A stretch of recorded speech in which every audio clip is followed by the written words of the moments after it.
We are live. Wait, welcome to Dwarven Forge Live. This is On the Anvil, episode 129. This is the show where we take you behind the scenes here at Dwarven Forge, and we show you what we're working on, and we show you some of the challenges we're facing, and we might just show you a glimpse of the future. Mostly we hang out for a couple hours, enjoy a frosty beverage, and talk all things tabletop. Man, it really... Did you basically? I need to. You've been doing it for a while, but I never explicitly asked. Have you been saying "glimpse of the future" specifically because of sci-fi? No. No, you just decided to add that to your repertoire. Well, I was trying to be like past, present, and future was like that was what I was going for. Okay. Right? It's like we need to get. Here's where it's heaven, and there's where we go. We need to get new webcams. I need to put that in the budget. So, what's going on tonight, Chris? We're here with no technical difficulties already. It's not technical difficulties. It's just the equipment being not built for the kind of rigor we put it through, and I need to get new webcams. Hi everybody. Yes, what we're doing today. So we're going to PAX Unplugged in a little over a month. Actually, exactly a month. I think now. Yeah. So oh my God. Yeah. Actually, we leave in less than a month. Yeah. So we should. We leave in less than a month. Oh God. All right. Let's cut the stream. Let's go. We got things to do.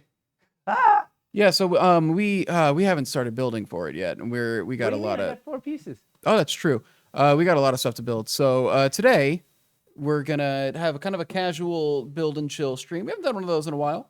Yeah. And so Nate's gonna work on his build for PAX Unplugged. It would be nice to change it up and keep it casual tonight, instead of... Is Glimpse of the Future the sci-fi line name? Did anyone get it right? Glimpse of the Future is not the sci-fi line name. We'll be announcing if anybody got the name right when the page launches. I think we did note things down. We're waiting for a crack legal team to weigh in. Yeah. First, we have to hire this crack legal team. Yeah. Well, it's easy because they get paid in crack. Yeah. And we've got a lot around. We got so much around. It's a little bit of a problem, I think. Yeah. Right. That's Brooklyn for you. Yeah. Is crack really a Brooklyn thing? Right? I don't think so. Okay. No. Yeah. No. I'm out of touch with what's going on in the street. Yeah. It's. I'm not. Well, now you're in your. I used to be down with what was going on in the street. Oh, I know. had the pulse. I would love for sci-fi. Oh no. For sci-fi, can you dress up in your BJ gear for the video? That's pretty futuristic. If I can dredge up, I have my backpack. I don't know. I gotta see if I can dredge up my stuff. Do you think is it like in storage somewhere? It's in pieces around. Wow. We need you to find that gear. Yeah, purple so that you goggles, can wear it for the sci-fi stuff. The whole thing. Yeah. I can roll in as VJ Full Self from the future to be like, yeah. I'm sent back in time to tell people about this Kickstarter. Yeah. Hey, Sarakis, if you remember, during Lowtown, Sarakis had an issue with his newborn. Was born essentially with cancer. Here's some positivity. My baby boy, born during cult, just had a massive tumor removed from his brain at St. Jude. Best neurosurgeon ever. 10 more months of chemo and we're out of the woods. Congratulations. That's an incredibly big step. That's a phenomenally big step in like making a recovery. I'm impressed that you're keeping such positivity in the face of such adversity. That's Yeah. Can't imagine what you're going through. We're rooting for little baby Sarakis. Sarakis is the legal name, I'm sure. Yeah. Yeah. Sarakis Jr. Yeah. For legal purposes. For legal purposes. Sarakis the third. He's got to keep the line going. You cannot let the line end. Okay. Well, thanks for sharing that. Hey, and speaking of sharing, so the reason we're here is because it's live. It is Twitch. You can interact with us, so please feel free. Let us know what's going on. Give us some ideas. Give us some jokes. Talk about anything but Spelljammer, and we're in good shape. I don't know why you would have an issue with Spelljammer. I just have to make it a thing. Well, I guess supposedly the book wasn't. Supposedly the new book didn't go over well, but.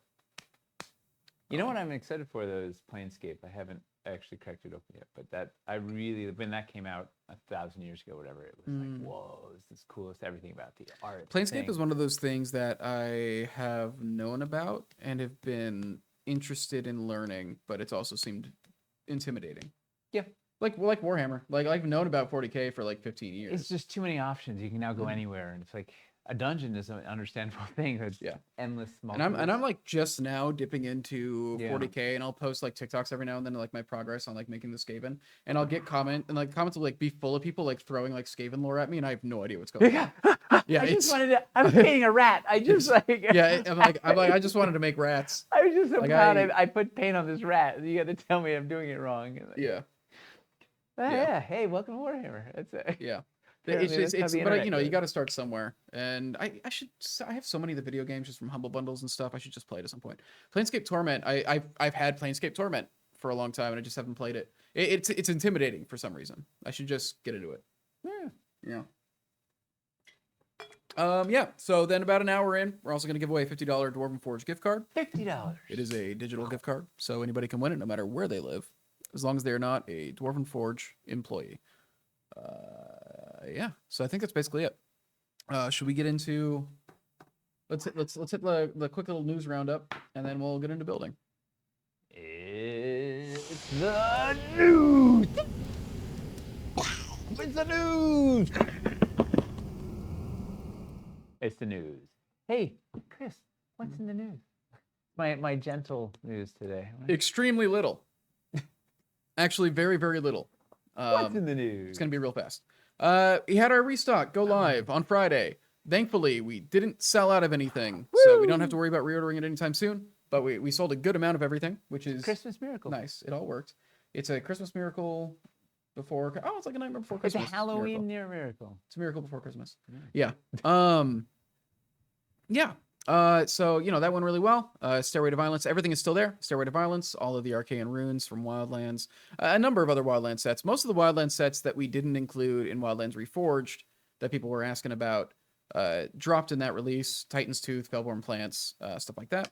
So you can still find that stuff in there. Stairway to Violence is there. Get it while you wait for your Reforged stuff. Yeah. You can also, I'm pretty sure most of that stuff's going to stick around for a while. So, Postern Gate also. Postern Gate did well. Go figure. Castles will sell if we support them correctly. If we get the things people need to make the thing, they can make the thing. Yeah. It's amazing. So, yeah, it all went fairly well. Got another restock. We were hoping to have an October, November, and December restock. November container hit a weird snag, and it might not get here until like the end of November now. So we pushed it back to December to be safe. Wait, you're telling me we had woes with international shipping? Yeah, it turns out. For the first time ever? This is unbelievable. Never happened. Turns out you just can't trust these boats. No, you know? Don't trust a boat further than you can throw it. Don't trust a boat. Anything a boat tells you, don't listen.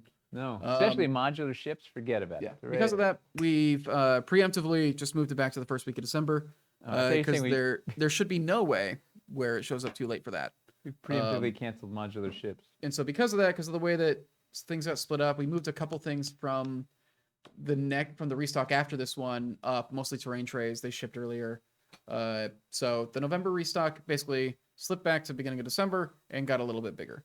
Also, we've got 6 brand new compositions that are going to be part of this restock in December 6th.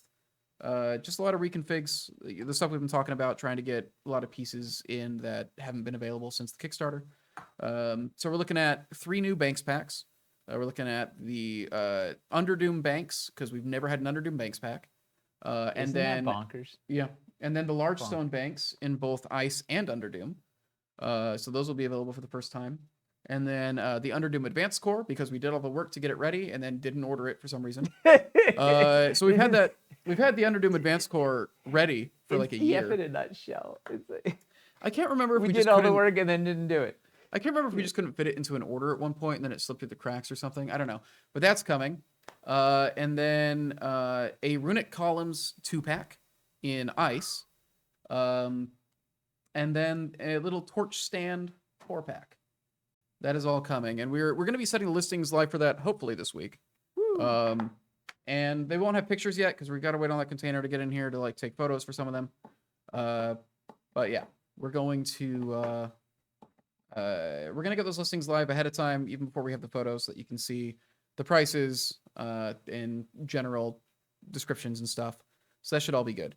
For Banks, can we get the mega packs for things like Ice and Underdoom? I don't think so. The mega packs aren't really feasible for us to produce in quantities that are good for the web store. We can get away with doing it in like the bonanza that is like a Kickstarter where nobody has any of this stuff yet. But for Megapack, like for the web store, Megapacks tend to sit there for a long time and potentially never sell. Yeah. With exceptions, right? Like the Aranthor Mountains set from KS4. That's something we reordered a whole bunch. That was the mega. I do think if we had better pack selection out of that, it would be easier. It would be easier, yeah, for sure. But it's also just a thing too where you look at it and it's like this is such a ridiculous deal for how many pieces there are. It's and that you can never know. Box of rocks, like you can never have more. But yeah, we were just talking about how you guys needing a small pack of torch stands at GameholeCon. Yeah, it's something we've wanted to do for a while, and so this 4-pack. Chuck has been championing a bit for that for like 3 years. Yeah, it's nice. It was only available in a very weird composition in like I think an LED. Well, do you know why? Yeah, because it was one of the stretch goals in KS3, so everybody backing got a bunch. Like you got. If you were backing, you got one per tier level. It's like there were 1, 3, 5, 10, or whatever. So some people were getting 10 of those or whatever with their pledge. So torch stands are fun. They can be built. Awesome. They can be built in line to have little standing torches, or you can. They're like an inch square base, so you can put your minis on top of them to go like, oh, this character's holding a torch, and stuff like that. It's pretty sick. Yeah. So that's just general restock info. For now, we'll have more information about those as it becomes available to us. And then what else we got? We're going to be at PAX Unplugged. That's what the stream is about. Woo! Also, that's in roughly a month. It's in Philadelphia. It's one of my favorite cons. If you've never been there, it's a ton of fun. It's really just kind of built. Great vibes. It's really just like based around. It's the PAX that is just built around playing games. There's so much room for just like playing stuff, war games, board games, RPGs. There's a ton of indie devs there. It's really like the least commercial and most like creator focused of their cons, and it's really nice. Also, you can take it in. It's not like Gen Con where there's just too much to even like you can like take it in. Like walking the exhibitor floor isn't like doesn't take 6 days. Like there's enough to actually you can experience feel like get the whole con in the 3 days. So yeah, so we're doing that. We're gonna have sci-fi stuff there. We're gonna have a lot of builds there, like the one he's working on now. And we're also we have a couple friends there that are gonna have some cool Dwarven Forge built up as well. You're helping a bunch of folks there get stuff on display. We're gonna be you'll see DF all over the place. I owe like 5 or 6 builds on top of the stuff that we're doing at our booth. Jeez, and I'm worried with just one. You got it's gonna be really fun though. It's gonna be awesome. Yeah, it's gonna be good. It's just you gotta put the time in to get it all ready. Hey, speaking of sci-fi, we have a couple new pieces that showed up, so we'll have the next time we show that in a couple of weeks. There'll be some more stuff to look at. Yeah, I think not the week after next. I guess we might as well not. Yeah, we're not streaming next week. You're gonna be out of town. Do a play test next week. Yeah. So, yeah, but the week after, we should be back with new sci-fi stuff. Before Thanksgiving. We're probably not streaming the week of Thanksgiving either. No, that'll be the 15th. So next week is the 8th. Then it'll be the 15th. The week after that is the one before Thanksgiving. One before that. The one after that is the one before Thanksgiving. So we have 2 more streams before Thanksgiving. Yeah, so we'll get one in before Thanksgiving. Off next week, then 2 before Thanksgiving. Do you want to stream the day before Thanksgiving? Not the week of Thanksgiving. Okay, yeah, so we'll have one stream. Got it. Okay. Yeah. You're off next 3, week. Sir. You're off next week for We're Heroes Dare stuff. Oh, today's already the 1st. It's the 1st. I'm off by a whole week. Yeah. Yeah. Right. I don't know. It's on 3rd. 9. Number 9. Yeah. 9. Who is number 6? What's in the box? Okay. All right. Gwyneth Paltrow's Is there anything else? No. I think that's basically it. I'm pretty sure that's it. We Yeah. really didn't have a lot to talk about today. Yeah. The survey is closed. Thank you for filling out the survey. If you filled out the survey, we had more responses than we've ever had, which is a blessing and a curse. It was like 1897 or something, right? We like almost hit. We're just shy of 1900. Yeah. So, Woo. All right. Let's get into the build. Wait, before the build, we got this just in. Oh, we have some more Lowtown stuff to show. Yeah. I mean, I'm gonna switch over to that cam anyways. Boom. All right, so we got some samples. I haven't even looked through all these yet. Tyler said they're great. So, texture patch, dirt, good old dirt. tell you what, I'm going to use this thing a lot. It's dirt. Black cardboard back, neoprene top, nice dirt. Bottomless abyss, also in black on the back. And these are designed to fit in the the floral. So when you have the floor built over it, you'll just see basically darkness or dirt. And who knows where else you put these, but they're useful to have. It's so hard to find good dirt. Right? Yeah. I guess I have to segue into the dirt one then. Okay. We got a dirt. Ooh, look at that. This is the slum dirt because it's got some wood in there and some other bits, some riffraff. It's none of that fancy dirt. No. Yeah. It's like low. It's not like that fancy upper middle class dirt. This is just good old fashioned dirt. And then this is even more old fashioned dirt. This is like unsettled dirt. This is the dirt with nothing, no signs of, I can't find the camera. No signs of humanity, no boards, no bits of pottery, no wagon wheels, no nothing, just dirt. Dirt. Double dirt. You got to go dig those holes. I don't know that song. You don't know holes? Is that you don't know holes? Nickelback? No. Oh, no. God, no. That's Shia LaBeouf. Oh, I thought it was... He doesn't do any of the singing in that song. I don't think he does. But he's in it? Oh, I think he has a rap verse. Never mind. Woof. Yeah. All right. Neutral stone. This is our new planal stone.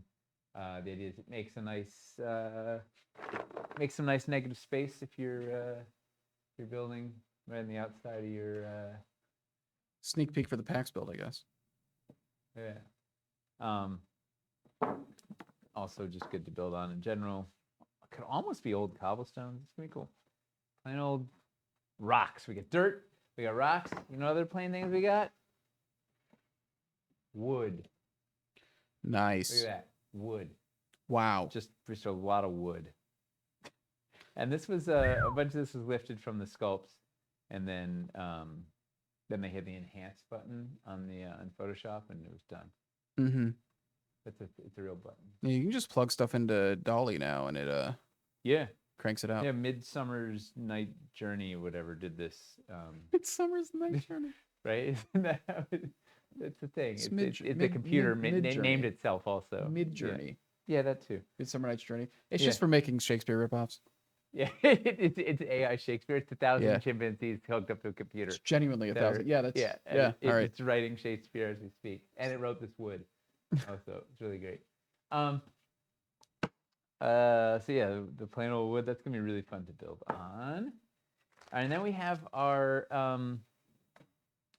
family our water family, the shoreline. So we got boom. So we got all of these breakers. So the idea here, we can do this guy to this guy. Breaker. Do you read? Do you copy? Breaker. Boom. Oh man, it's too. This was not. We did all this rehearsal beforehand and everything. Never. And then I got panel dirt. Yeah, they're a little quiet. Yeah. Make a little noise out there. It's all gonna make some terrain trays and blowing them up to larger sizes. All the texture mats. We wouldn't just upscale it because we'd want the scale to stay the same. And wood. But we have talked about making more, texture mats. We wouldn't just blow up the graphics though. We'd want to keep it in the same scale. So we just kind of expand the graphics if anything, or just make new ones that are in the same vein. I like that Dragos was able to turn both of those into two Alice in Chains references off the same album. That's impressive. Well done, Dragos. You get a cookie. All right, now we got these breakers, the curvedy boys. I broke myself into a corner here. This curvedy boy. Yeah, you need another. You need either another straight or the other curve.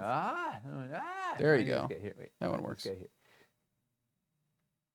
But anyway, moral of the story is I think these are looking really cool, and they're going to be really fun to build with as trays. Wait, this.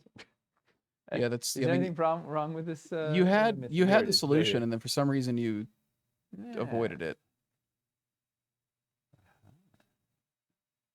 Yeah. The whole point is, like you can put them in a bunch of different arrangements, and they're gonna, and they should look natural, covering all kinds of curves. Oh, natural. Look at that. Oh, that's really cool. Go us. It looks better in person too. The camera never really catches it the way that the human eye catches it. But it's that gives you an idea of what you can do. These very neat, it's good for doing shorelines or islands or edge of a lake or coast. I don't know. It's gonna be cool. Yeah. Nice. Big fan. And we need the mountain. We test it with the mountain lake one. Put that in the middle and off we go. How do they look with existing terrain trays of water? Yeah, that's for a challenge for another day. Yeah, that's I got to leave the room for that. Man, we keep getting things right after sending out the updates. Yeah. We could have posted that and compared it to the water in the update. The yesterday's update that went out today. Have you tried replacing the lenses with actual human eyes? Yeah, then a bunch of lawyers stepped in. I mean, we have a jar of eyes that we like an ethics we sourced for the occasion, but yeah, this ethics committee really harshed our vibe. Man, they're so ethical. Yeah. Wow. All right, let's. We're going to PAX. So here's my plan. That's not legible. All right. Here. I mean, it isn't even legible if it wasn't blown out. Actually, maybe it is. That's the wrong one. There we go. Okay, that should read. That's the plan right now.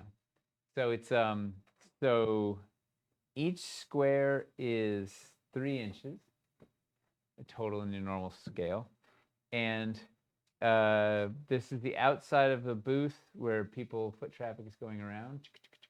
It's 2 feet deep, 4 feet by 4 feet.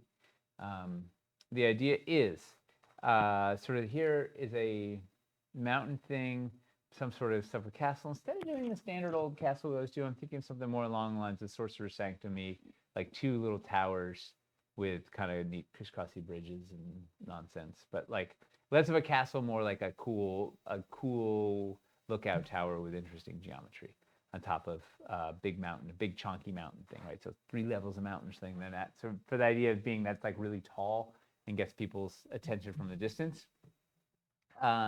And on this side, it transitions into a hellscape on the light panels, which then transitions back up to dungeon, like a kind of elevated, like a plateau-y thing above the hellscape's kind of down below, and there's dungeon up there. And then on this side, it transitions into forest with the Arcane Ruins. And then that's actually left up and has like a Cavern's Lair cake underneath it. So there's cool stuff for the kids to see and whatnot. So does anybody see any holes with this this plan? I mean, it's crystal clear, right? I mean, it should be. I mean, it seems like standard Dwarven Forge convention fare. Right? Tall castles get eyeballs. Hellscape because it's glowy and flashy. Gotta have a dungeon in there because it's dungeon forest, so you can see some wild land. Throw a cabin underneath, so you see that, and it kind of gives a good sampling. Do we know what NPC Charles is doing? What's his? Something really big and cool. I'm pretty sure he's working light panels into it. So. Well, I'm putting more in then. Very well. If he shows up tonight, maybe he can tell us. I don't know. Sure. Square footage on this part is 12 square feet. So it's 2 feet, 2 feet by 2 feet by 2 feet by 2 feet by 4 feet by 4 feet. That totally adds up to 12. Right? He's here? Hey, he's here. It's a work in progress. Okay. That means he hasn't started. I mean, the dude's got like a wild build set up at any given time, so. The best. Yeah. All right. So, everybody thinks that's a good plan? I wouldn't worry about us having like anything similar or whatever. Like, it's still going to be. So, we're going to start with Hellscape and Mountain today because The hellscape's a pain in the ass because you got to line up to figure out what you're gonna do with the light panels. So I figured I'd start messing with that pre-light panels and get a plan. And I'm using our friends, the Train Trays, to kind of keep me in line as I get a little unruly. The thing that's annoying about it is that it's Train Trays on a 12 by 12 and the light panels run an 8 by 8. You're saying 8 plus 8 doesn't equal 12? Not unless, it's some of that new math they're teaching our kids. Dude, don't even go near new math. Yeah. I looked at it, and it really just seems like, it's like, oh, they're doing the same thing. They're just talking about it really different. Yeah, that's why it's confusing. Yeah. Yeah. I don't understand why we still just can't slide little beads along a rail. Abacus use is really, it's down. Nobody can even use abacuses anymore. No. Abaci? Abaci? Avocado? Is abacus Greek? Because if it is Greek, then it would be abaci. Otherwise, it would be abacuses. Yeah, is the abacus Latin or Greek? Yeah. But this is important. Come on. Chat, these are the questions. These are the questions that matter. We're counting on you because we don't know anything actually important. Yeah, if it's isn't it like if it's Greek, it's cusses. If it's Latin, it's chi. No, the Greek is the I. Greek's the I. Pegasus, Pegasi, focus, foci. Greek is Greeki. I expect someone here to know that. Well, I expect someone there because everybody's got Google.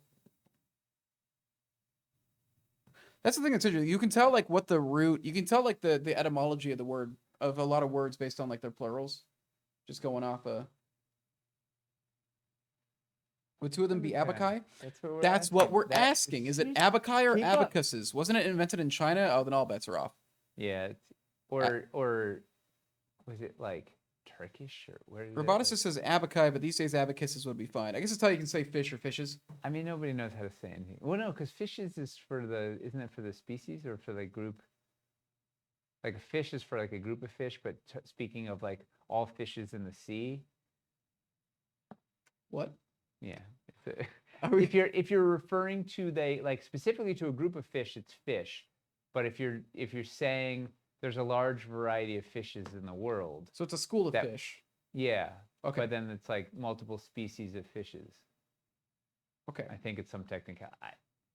Once again, I didn't graduate high school, and really, yeah. Well, technically, I transferred college credits back to do it, but I left after my junior year because You got into college without finishing high school?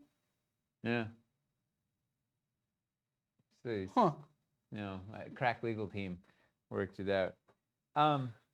So who knows? But anyway, we're gonna build some hellscape over yonder. Yeah, that sounds good. All right, let's do that. Because nobody can tell us about abacuses as those eyes. Abacusy. Abacusy.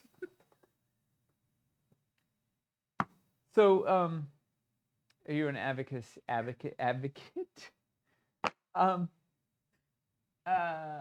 So here's my thinking. I'm gonna put a where the heck are the big chunky boys? I'm gonna put a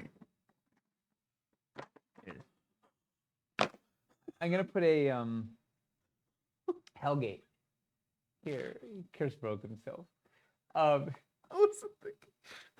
The language. We're gonna build a Hellgate to the side of the mountain because, like, who doesn't need a Hellgate, right? Mm-hmm. And then as seen at PAX West, the Acquisitions Inc. game this year. Yeah, that might be the same Hellgate too. Yeah, probably. Yeah, that's why it's missing all its junk. Get on there. I stole that from Perkins himself. UFC offered that to me, but somehow I thought moving from Pennsylvania to California at age 16 might not be a great idea. It worked out great in The Wizard. Is that where Fred Savage learned how to play Nintendo? Yes. Yeah. California! That video game, or that movie is just like a glorified commercial for Super Mario Bros. 3. That was technically how they revealed Super Mario Bros. 3. That's bonkers. Was in The Wizard. Yeah. Can you imagine that? I wonder how long they had to sit on. Wow, all the way. It's gonna be awkward when I build the exact same thing. That'd be really funny though. That would be amazing. Have you considered Hellgate going into caverns with mountains towering over it? I assume it's a lot of extra work for little reward. I found a prototype in here. I love the power glove. It's so bad. Oh, that is a prototype. Look at that. Yeah. That's our cheese, not the factory cheese. Got mad FOMO with Hellscape, Ice, and Underdoom right now. I might have to pull the trigger when I wait for my Colt and Wild Entry Forge orders. The good news is Ice and Underdoom are slowly recovering. And Hellscape, we just did slowly recovering. When did we do Reignited? That was like almost a year ago at this point, wasn't it?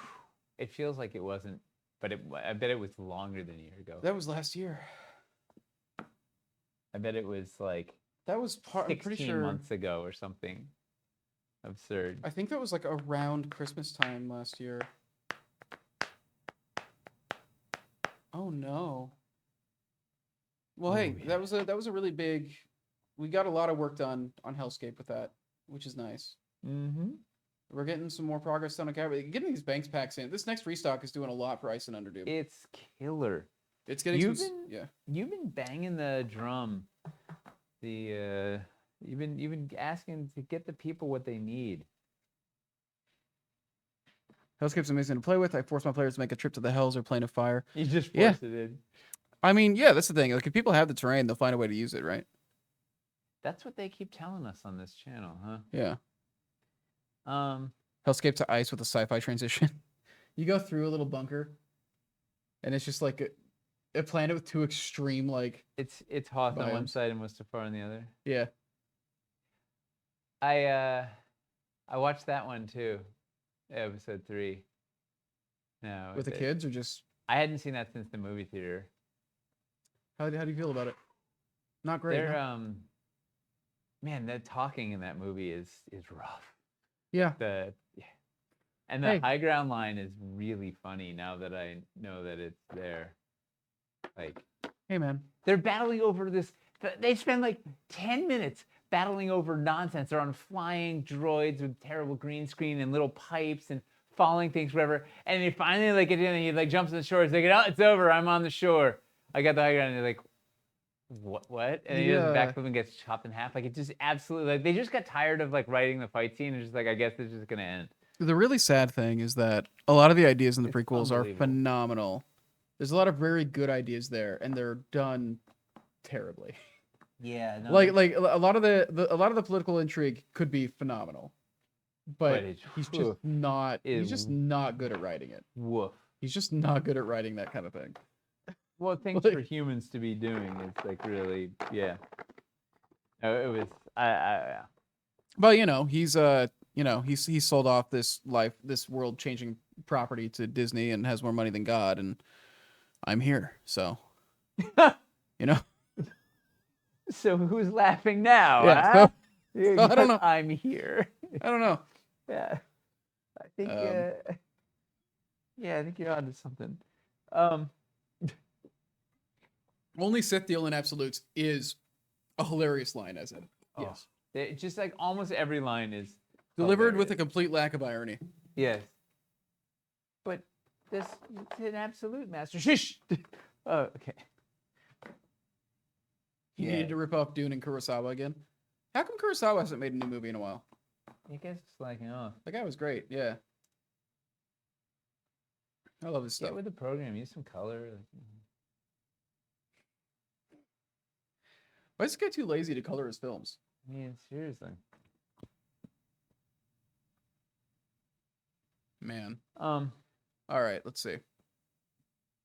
I mean, it's already shaping up pretty well. Hellscape just looks good. Hellscape is cheating. It just looks good. It's. Oh, here's what I was trying to figure out. Probably the prettiest.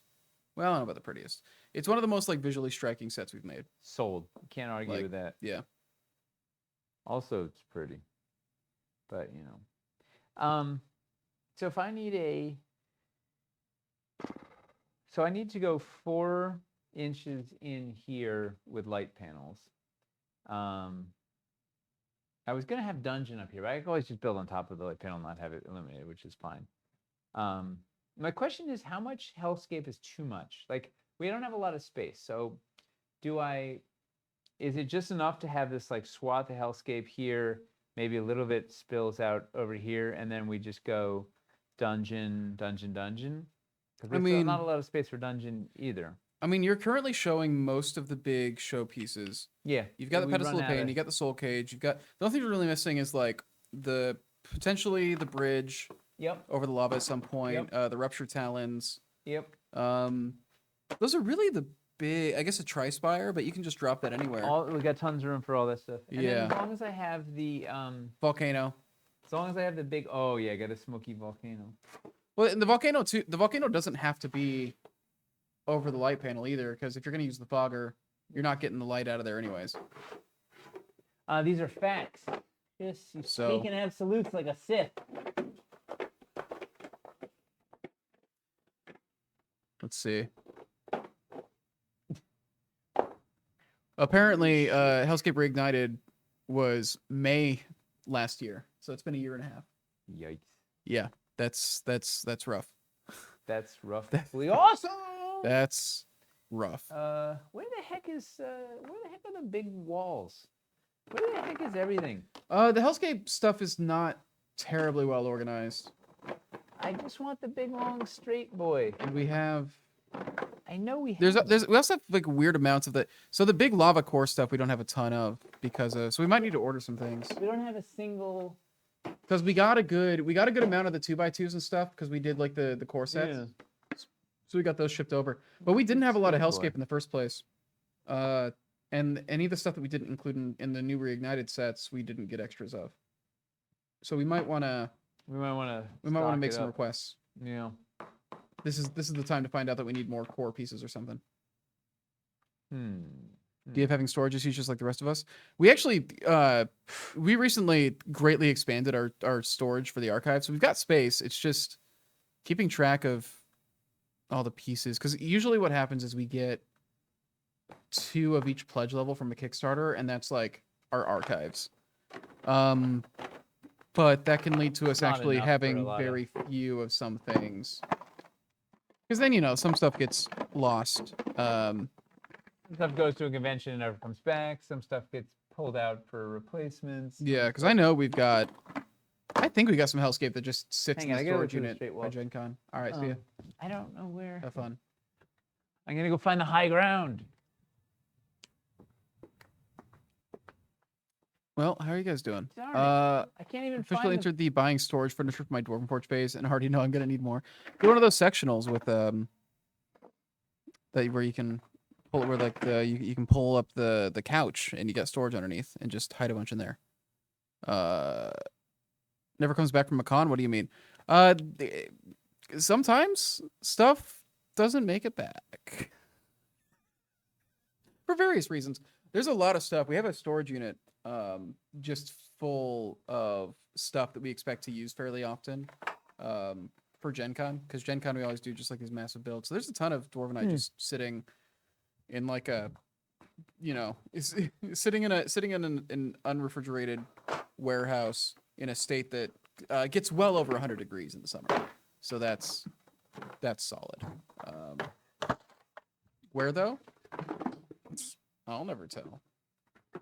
Hellscape Cavern Cliffs? Someday. The problem is that we would need to do literally paint masters for all of them to do the cave cliffs in Hellscape. Did we do any of the cliff pieces in Hellscape? No. Yeah. We need elevation in Hellscape at some point, somewhere, someday. The bridge was a step towards that when we did that for Reignited. But like, it'd be a lot of masters. It's at least not new molds. We just would have to develop. Well, we got one. Yeah. Huh. A lot of lava. The Phantasmal terrain trays. I think the Phantasmal filters, we should restock those if they're out. They're pretty easy. We should look at that. We should work those into the next couple. Just give me the location of that warehouse. I'll keep an eye on it for you. Thanks. Oh, man, we have such a helpful community, right? Yeah. Why don't we give you the keys to make it easy so you can just sort of get in and keep an eye on things at your own pace, right? Yeah. My partner still calls the unpainted Hellscape pieces I have cheese. I think that's just become like the general term at just among the user base. Phantasmal filters are really easy for us to make and reorder. They're like terrain trays in that way. They're really easy for us to make and reorder, except we don't. Except we don't. It'd be super easy. It makes it worse that we don't do it better. Yes, 100%. I think it just slips through the cracks a lot. We forget about it. But I'll have to put that on the list and just get the. We should. There's no reason for us not to have the Phantasmal filters in stock. Luckily, it's the only thing that slips through the cracks with us, so we're totally gold. Yeah, there definitely isn't 10 years of cracks that we're trying to fill in. See, the cracks in Brooklyn is the thing. Let's see. 10 years of crack. All right, this is man, I love it. Hellscape is. Did you find the stuff you needed? I found 1, so it's better than 0 by a lot, like 100% better. That's fair. I get there. It's I keep every time I ever do anything with these, I go, we need this for we need that. Like someday we will actually fill out the archive. I don't know when that day will be. Yeah. Hey, David Moffat's here. I like to say, hey, David Moffat's here. We should do sculpted river tiles. Yeah, someday. We've talked about it. It's a really tricky. It's a difficult thing to crack. Well, some sketches. It's a more. There's a lot of. The biggest issue is just what biome to do them in. Mild, or can we make a modular? Lands. Yeah. Did you hear there's going to be a post-Kickstarter pre-web store window for additional cult purchases for backers? No. I don't think so. I don't think we have that capacity. Oh, what is it? Post-Kickstarter pre-web store window for cult purchases. I don't think we had that. Where did that start? I don't know, because I don't think we... Because just the way the production pipeline works... Yeah, I don't know. Like we already have like our order in. They're like. What's the theme for tonight's build? Nate is working on his part of our build for PAX Unplugged. He basically has to make 3 2x2 sections. And he's trying to work as many different biomes into them as possible. So do a lot with each biome in a small area. Yeah. And by small, we still mean big. Relatively. Yeah. Yeah. Small in the scheme of. Small for, what we do at conventions usually. See what Chris said. Mm-hmm. I think the biggest thing is how to make modular river tiles work when water flows in depressions, unlike lava which flows over land. That's why when people say, just, repaint, just do a different paint scheme for the lava flows. It's like, well, lava sits on top, water doesn't. So it wouldn't really look natural. Some people have You've never heard of anti-gravity water, have you? Nope. So, yeah. Some people were suggesting. How would sculpted river tiles be difficult? Can't Dwarven Forge just reuse the sculpted water from reliquariums? Ooh. Fair. Except we fired Drew Van Snoot. What's his last name? Drew Van Snoot? It's literally Drew Van Forge. It should be Drew the Van easiest. Forge, should be the easiest thing to remember. Okay. Not Snoot. No. Yeah. Actually, I heard he got hired back.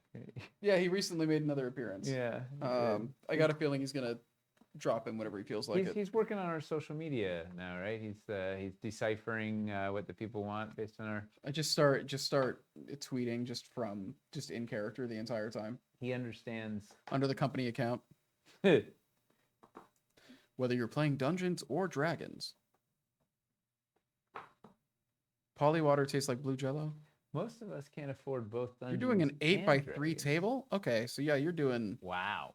Wait, NBC Charles is doing an 8x3 table? Yeah, because I think he got because the whole thing is he's just trying to show off. I bet he's regretting getting that much real estate. The transportation's gonna be wild. If you're able to drive it up there, that's one thing. But when are you starting to set up? Sunday? You can do it in one day. I guess there's nothing else. I don't know. It depends on how. I mean, when you're not doing don't make any plans. Wild layer cake stuff. I only want to play dragons. Professional. Did I tell you I did Drew Van Forge for Halloween? Really? I showed up in the only Ray got it.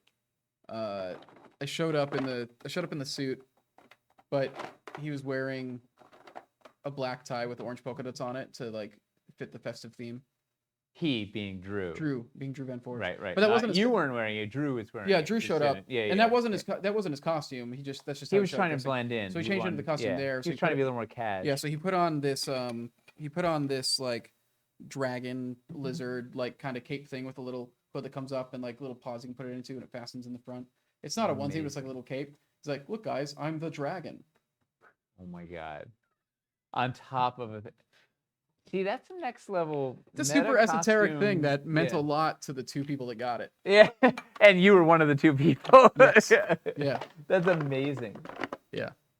That is amazing. I did a pretty elaborate setup at my house. I got the 8-foot demon gate with wings. The whole thing is probably 11 feet high. Mm-hmm. So then spring release, I got a gate hinge and put a spider on a 5-foot thing. So you pull the rope and spider comes up at like face level.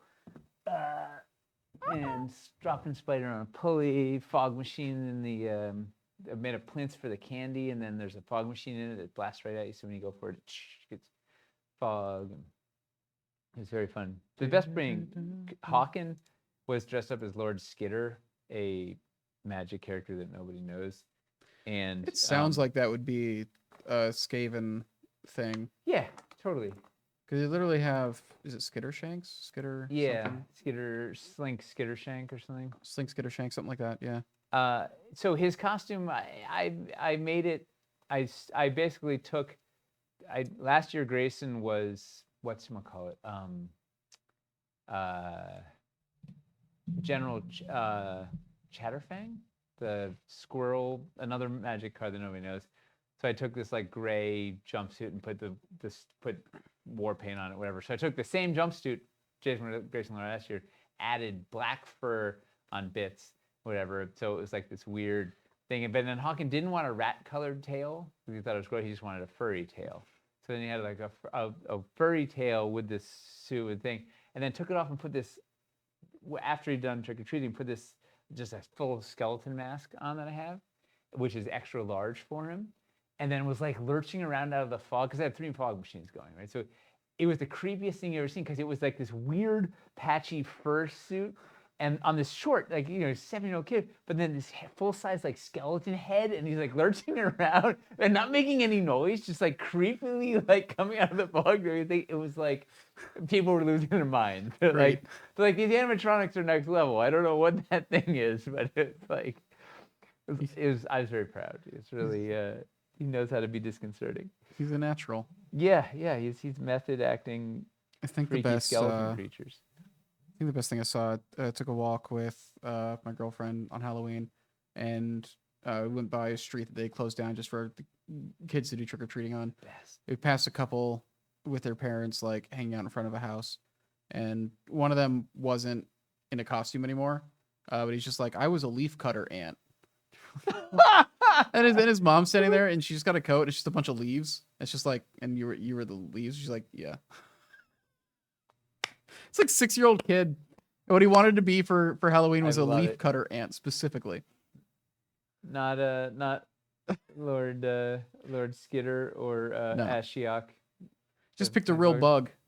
It's amazing. You know who I bet also did that? Eli. Yeah, Eli probably did that as a kid. Yeah, wanted to be a leaf cutter ant. He would have been like a specific plant. Yeah. Yeah. It's kind of amazing. Let's see. Are we getting more magma restocks? Yeah, we need to do the magma rivers again. I think we might have the core, but not the straits or something. We need to get more in there. The problem is we just have so many things that we're getting the stock back to a place where we won't be playing catch up hopefully soon. But yeah. I don't even know it. I don't even know up. Gotta nurture the leaf cutter love. We need a leaf cutter ant stat block. Just adjust the one from Red Rot Ruin. I think we're good. Yeah. Would Dwarven Forge flashing instead of piercing? Would Dwarven Forge ever do modern terrain like office buildings, asphalt roads, or a diner? Has it ever come up before? Likely. It feels like it'd be a ways down the line. The main thing is we'd have to feel like there was an audience for a modular system in that setting. People want to buy sci-fi, much less modern. Modern world. Yeah. But give us enough time. Yeah, give us time and we'll make everything. But There's not a lot of games that are asking for modular systems to make.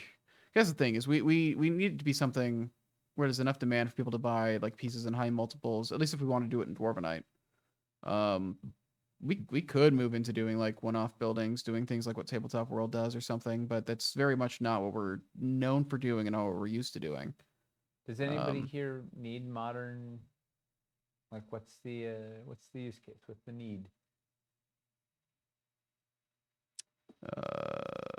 There's just not a ton of games that I know of. Marvel That's the main Crisis thing. Protocol. If it turns out, you know, if a modular like tactical game, it could be really good. I don't think there's currently a ton of games that would utilize it. I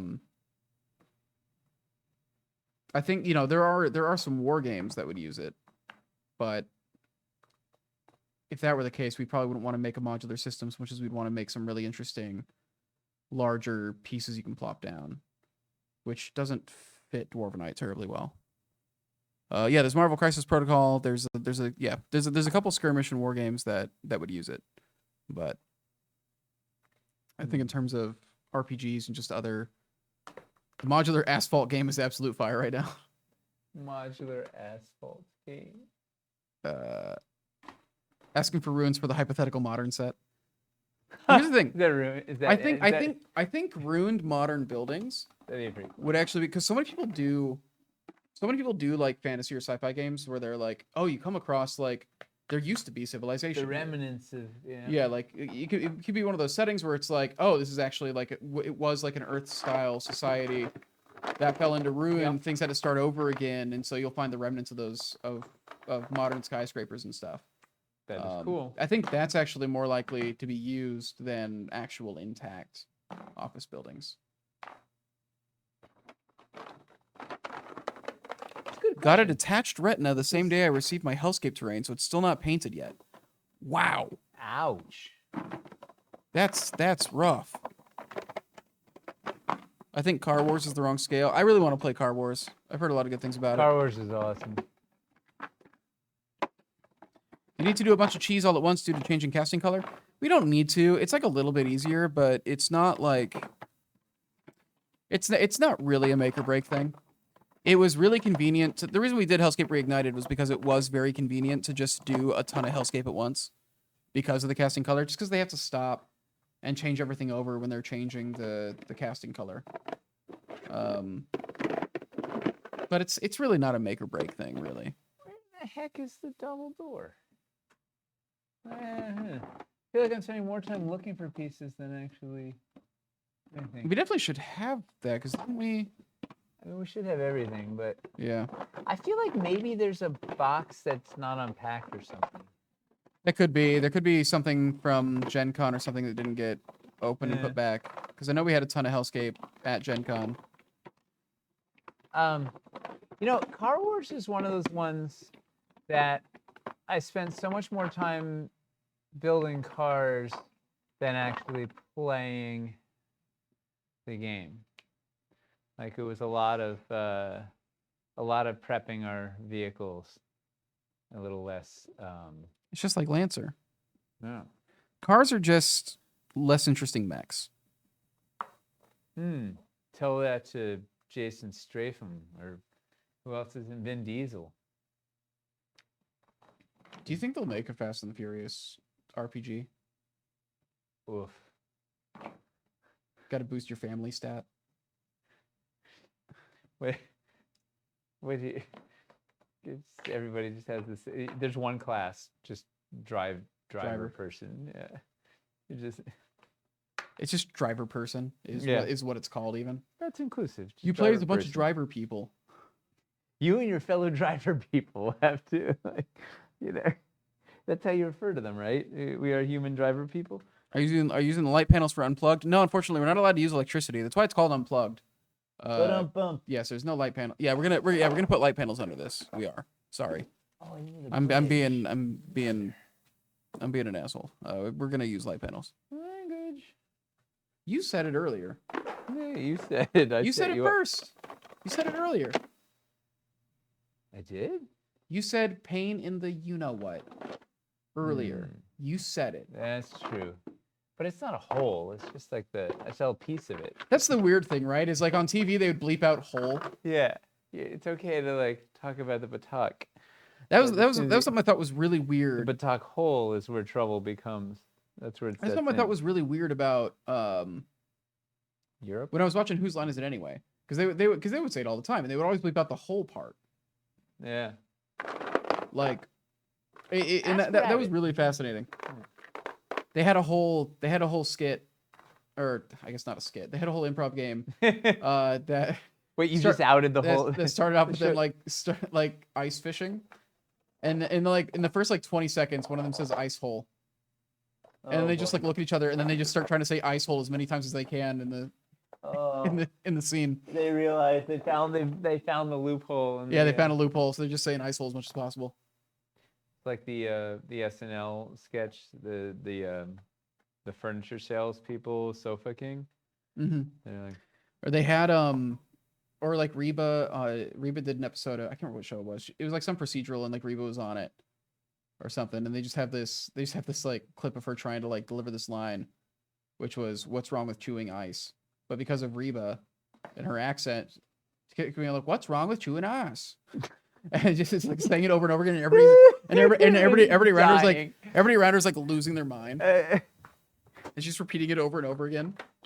And she just cannot say ice. It just look up Reba chewing ice. It just reminds you that we're all just a bunch of 12-year-olds. Mm-hmm. Well, I'll speak for just us, but do as Nate says, not as he does. Yeah, apparently. Yeah. The hole's the dirty part. That's fair. Ha. Lava coming back via restock. We're doing a PAX Unplugged build, but yeah, I'm gonna try to get the. We need to, in this next wave of restocks, I'll be taking a look at Magma and stuff. It wasn't just that scene. The ice hole joke lasted the whole taping, and she was like, yes. It was so good. I love Whose Line. The DVDs that they did where they've got all the cut content on it. It's very, very good. What did they cut? Like, what was the stuff that either didn't make it to air because legal was like worried about them like doing it, or no, I can't talk about that. Okay. And there's a lot of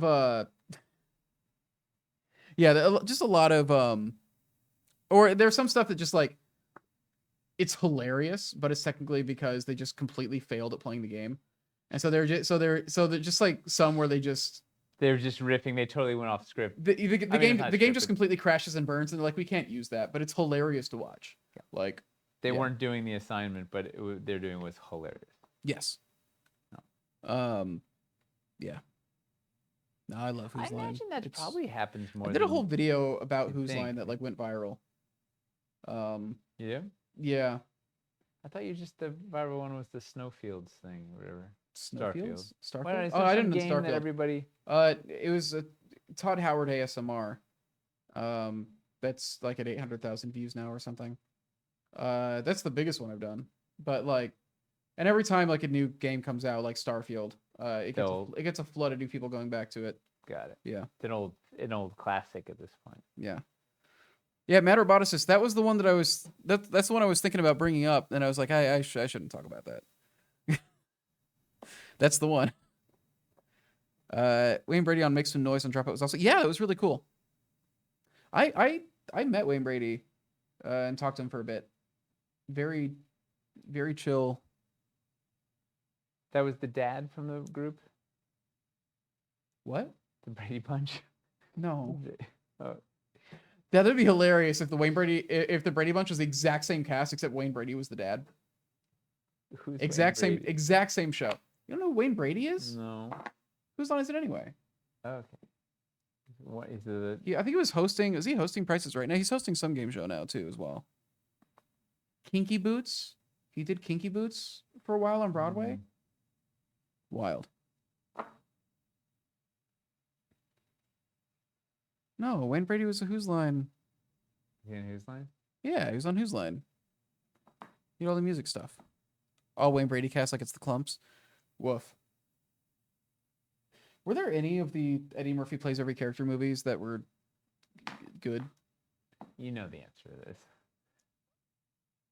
I'm afraid to go back and watch Nutty Professor. I remember liking it as a kid, but it probably doesn't hold up. Yeah. I know Pluto Nash was like intensely frowned upon when it happened. The studios frowned upon it. They lost a bunch of money on that. Was it Let's Make a Deal?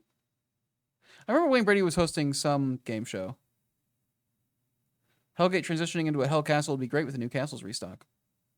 True.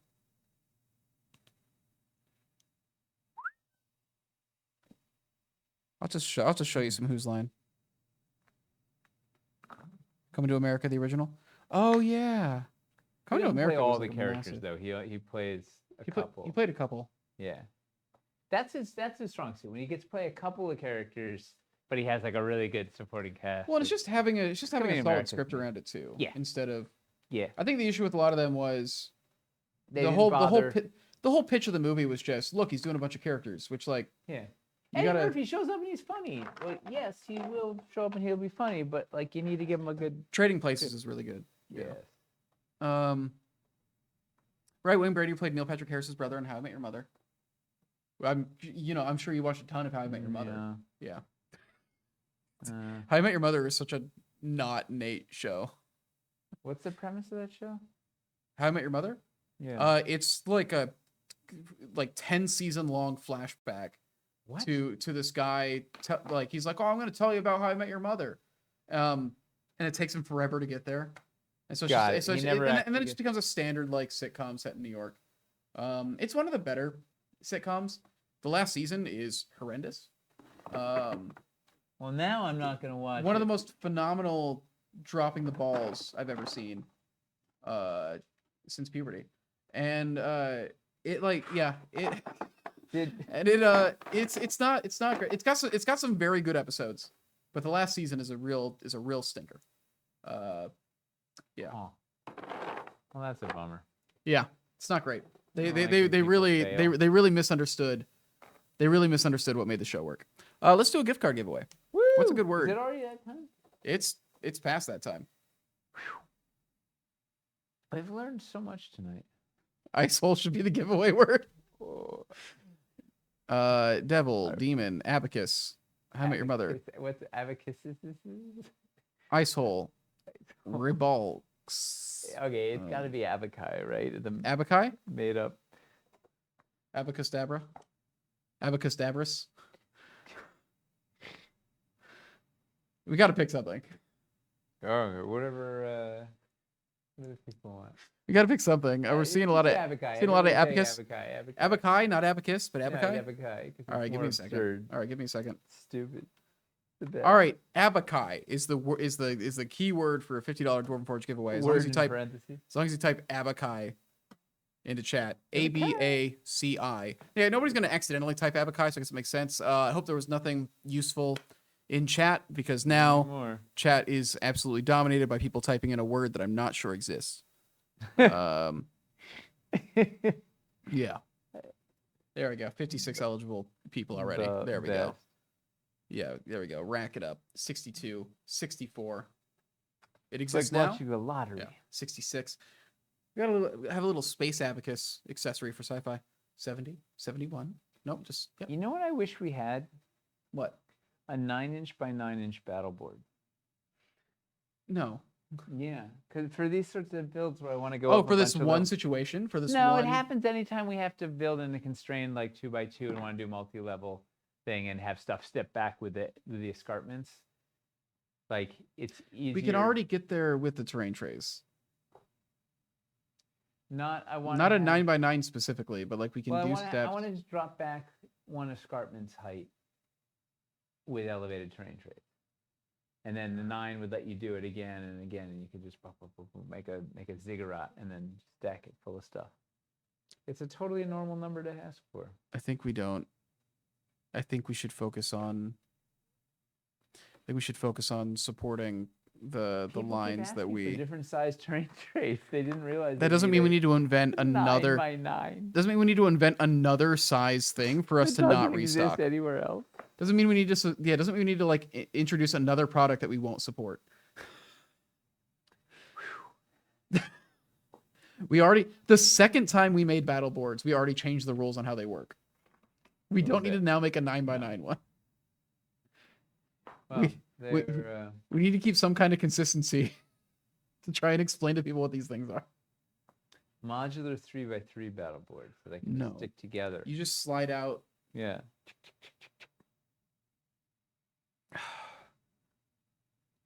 Eddie Murphy plays 4 roles in Coming to America. I looked it up, thought it was quite a few. Yeah, like they really just kind of used it where it made sense. The barber thing. Like it was punctuation marks. He was like good, funny bits. Also just a great cast. They did it where it enhanced the movie. Yeah. They did it where it was like it wasn't the premise of the movie. Yeah, they did it where it was like Eddie Murphy would kill it here, so why cast somebody else? Yeah, exactly. Like what's the point of cast? Yeah. Because he's really funny. Like he's a born entertainer. Yeah. He's ready to do it. Probably one of the best. Yeah, definitely one of the best comics of his generation. Yeah. Yeah. 8 3/4 by 8 3/4 with edge pieces. Now we're talking. 22.86 centimeter by 22.86 centimeter. These guys, they know they're in it. They want to buy some already. Why is that piece upside down? That's a great question. That's doing something. That's a stand-in. That's reminding me. I want to find the doorway and put it there, but I don't have one. So how did we lose the doorway? Mock me. There's got to be a doorway somewhere. Worst case, I'm sure we've got one that we can have sent from the work because that was just its unpack, so we can have that sent in. We must have. It might still be in stock even. If it's not in stock, we'll still have reserved copies at least. Didn't we just order some, or is it just coming in on the Infernal Cave door back? Yeah, it's in stock.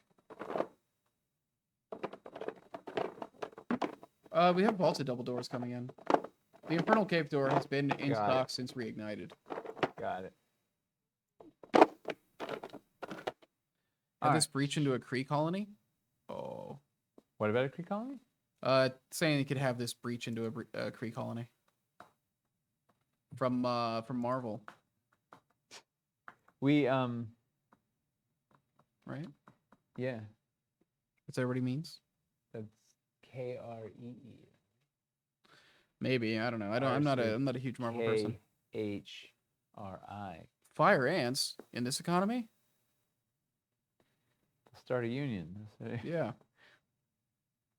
What do they do? The fire.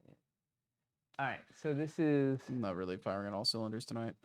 Nah, you know, we're just sort of phoning it in.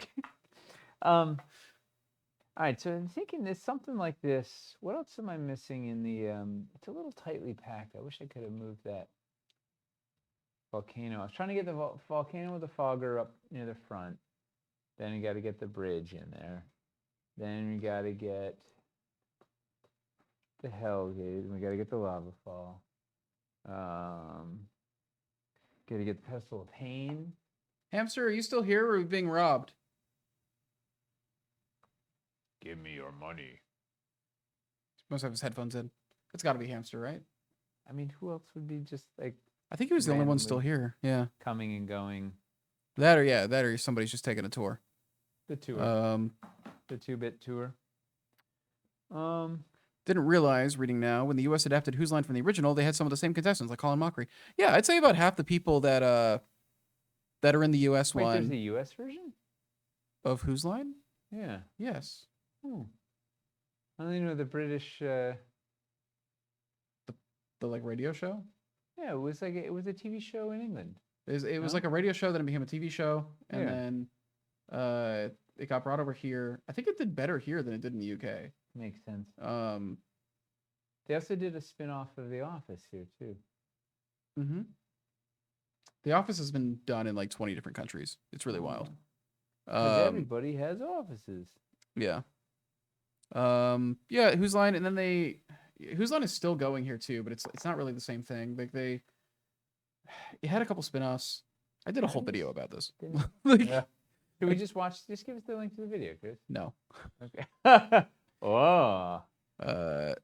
Look, I just opened a box of it. Did it get canceled again? That's fair. It ran for a while on CW.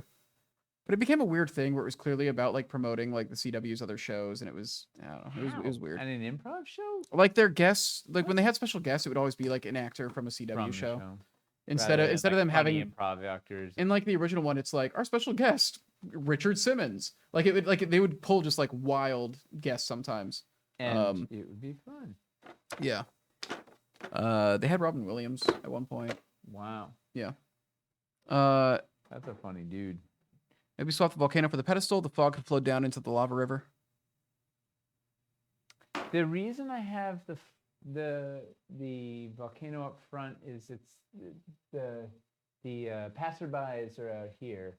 So I want to get the fog as close to the front so they see it, because it is it's a real show. It's a showstopper.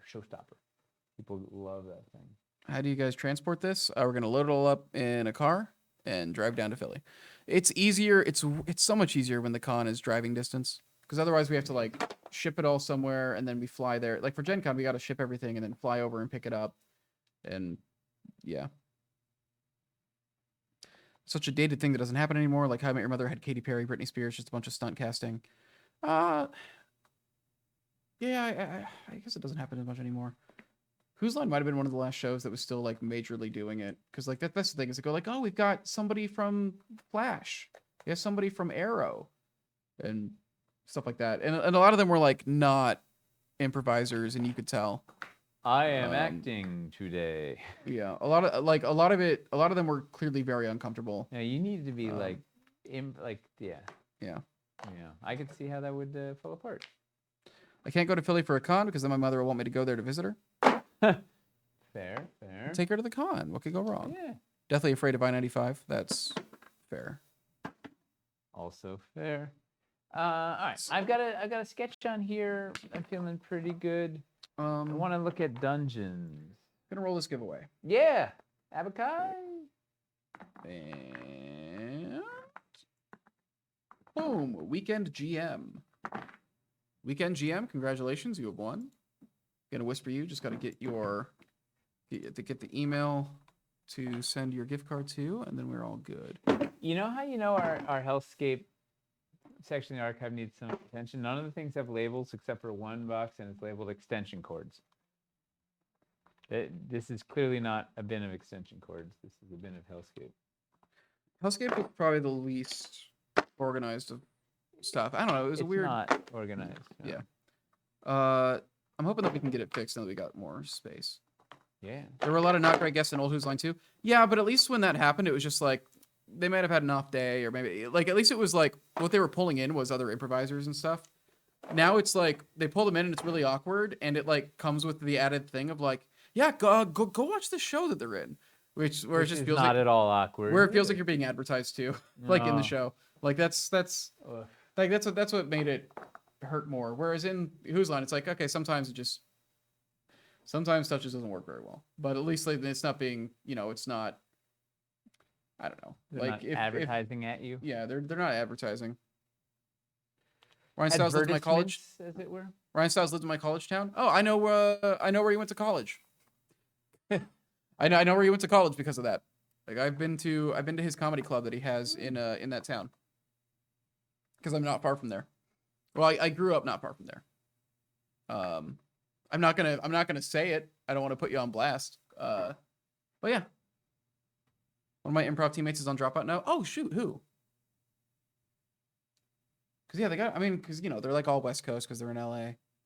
Colin and Ryan are my favorite pair. Rashawn Scott? Oh no way! Rashawn's great. I need to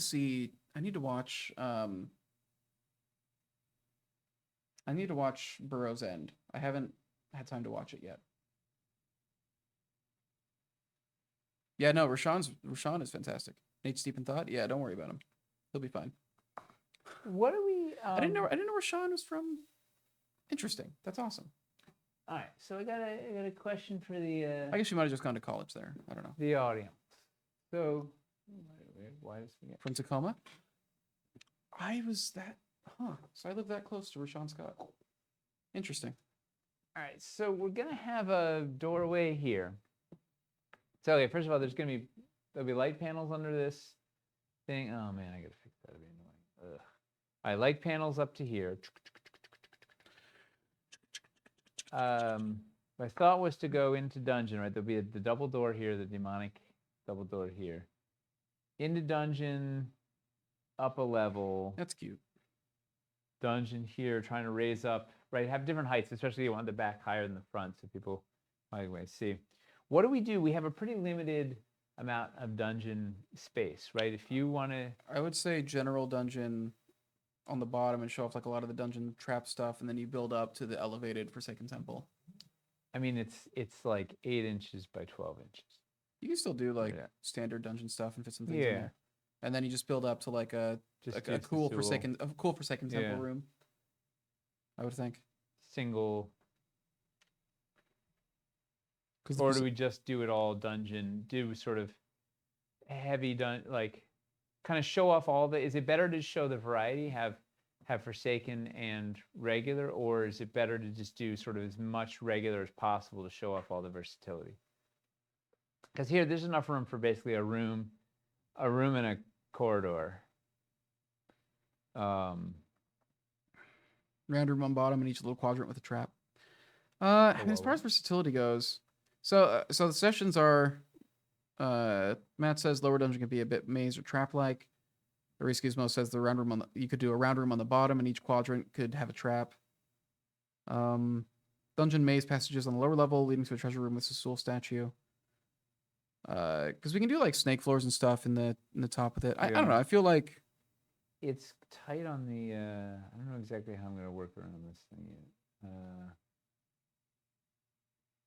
It could be a large room too, and instead of having it be like 2 closed off rooms, you could do like raising daises up to. It's definitely going to cascade up, right? We're going to put the Sassul thing. I mean, fundamentally, I think the Sassul thing is super cool. I think it's eye-catching. Cool. The question is, maybe I want to replace that. Oh, you could put golems on the bottom too.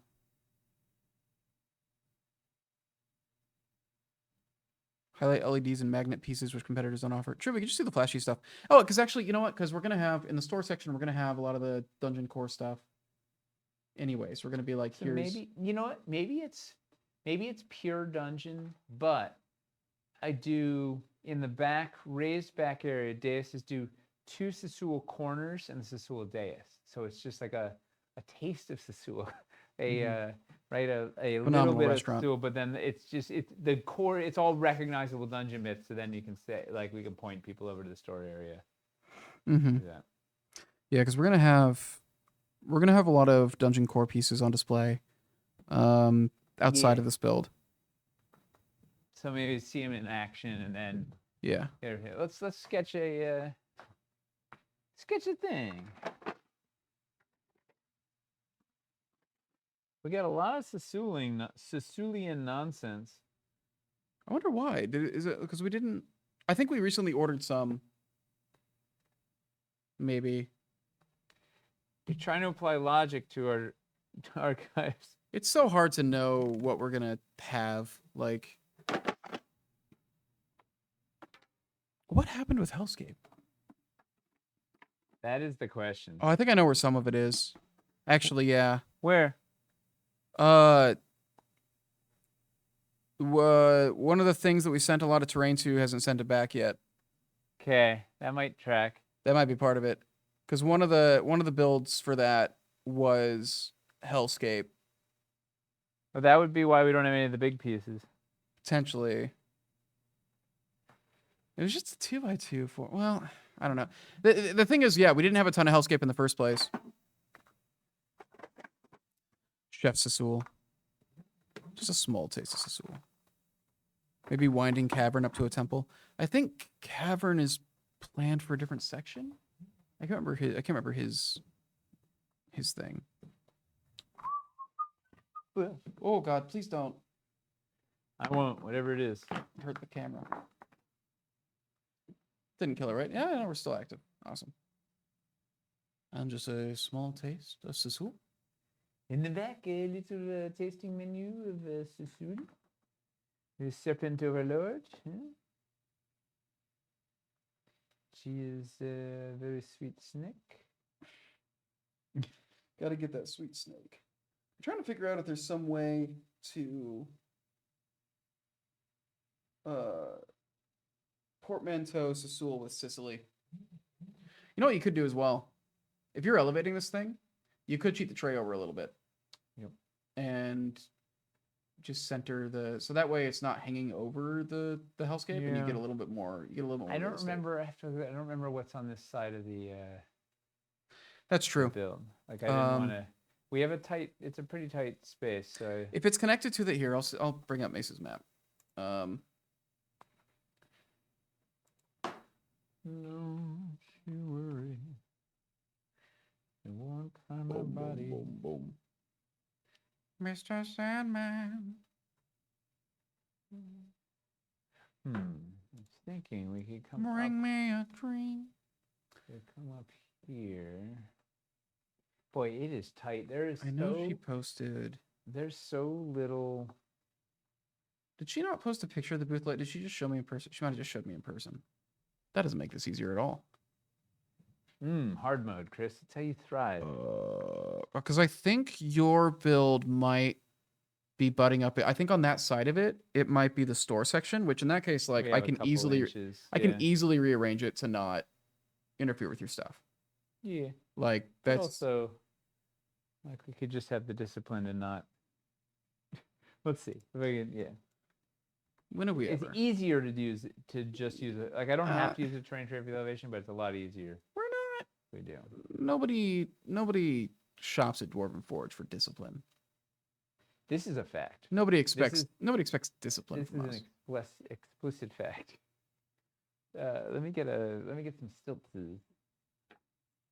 Yeah, I can't find this thing. She might not have posted it on a Slack. It might have just been. It's a secret water cooler chat. It might have just been in person.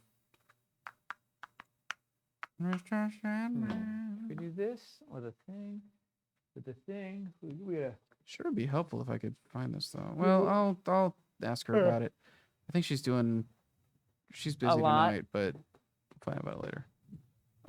Can we get some dead trees in there? We should have your Dwarven Nut snack. Never go in on a Sicilian when death is on the line. That's brilliant. Yeah, Sicilian for Sicilian is excellent. What about an 8x8 back level elevate on the 2 4x8 trays? I think he wants to get a 12x12 so he can fit the big altar showpiece in there, because that altar is 4 inches wide. So if he uses that and he's on an 8x8 footprint, he can only put one piece on either side, and it gets pretty cramped. Hey, does anybody have questions for us while we're just You need the black swamp tree loafing about? What if you put a large watchtower cap in the lava? Use it before it transitions into the castle. Can we make it look like a? You're wanting to like do a, because you're saying that because you want to do an effect where like it feels like this castle is like sunk into the lava, right? Do we have anything that works for that? A ruined wall piece or something? We don't have ruined crenellations or battlements, do we? Oh, don't open that can of worms. Hey, Rabbit. Ask Rabbit about it for a full report. Yeah. Hey, Rabbit, what runes are we missing? What runes should we make? Already looks burned. Fits perfectly. We just don't use any floors. It's just the floor is lava. The floor is lava. Love the base of the altar piece, but the top part is too niche for me to be able to use it. You don't use it very often. I think talking about the Sassoul altar. I think the this upper thing. It really is that's like why it's removable. It really is something that that's why you can pop it out. But it really is you use that when like you use that maybe once a campaign. Yeah, for a very it's like a cool piece of flair. The base is really because it can be a portal that they manage to activate or something. It can be, or they have to shut down. Like it's a really cool set piece when you have like a specific encounter that uses it. But yeah, busting it out all the time doesn't make a ton of sense. Using it for a game in a couple weeks. Excellent. About 4 Elven Arches packs on the last restock. What's discipline? Dude, the arches, those runes though are great in multiples. Oh man, you can never have enough. Ask Rabbit. Just make a Yuan-Ti campaign. I use it a lot. I will say the Forsaken Temple, if we were gonna do like like a fancier theme, I think we did go the right direction with it. it is usable surprisingly often. Also, it falls in the category of if you make it, they'll find excuses to use it. Yeah. It just generally looks sinister. So even if you're not doing anything that's like snake specific, like you can get away with it. If your players are like, wait a second, their engravings on that are snakes and these guys are, well, you lost already.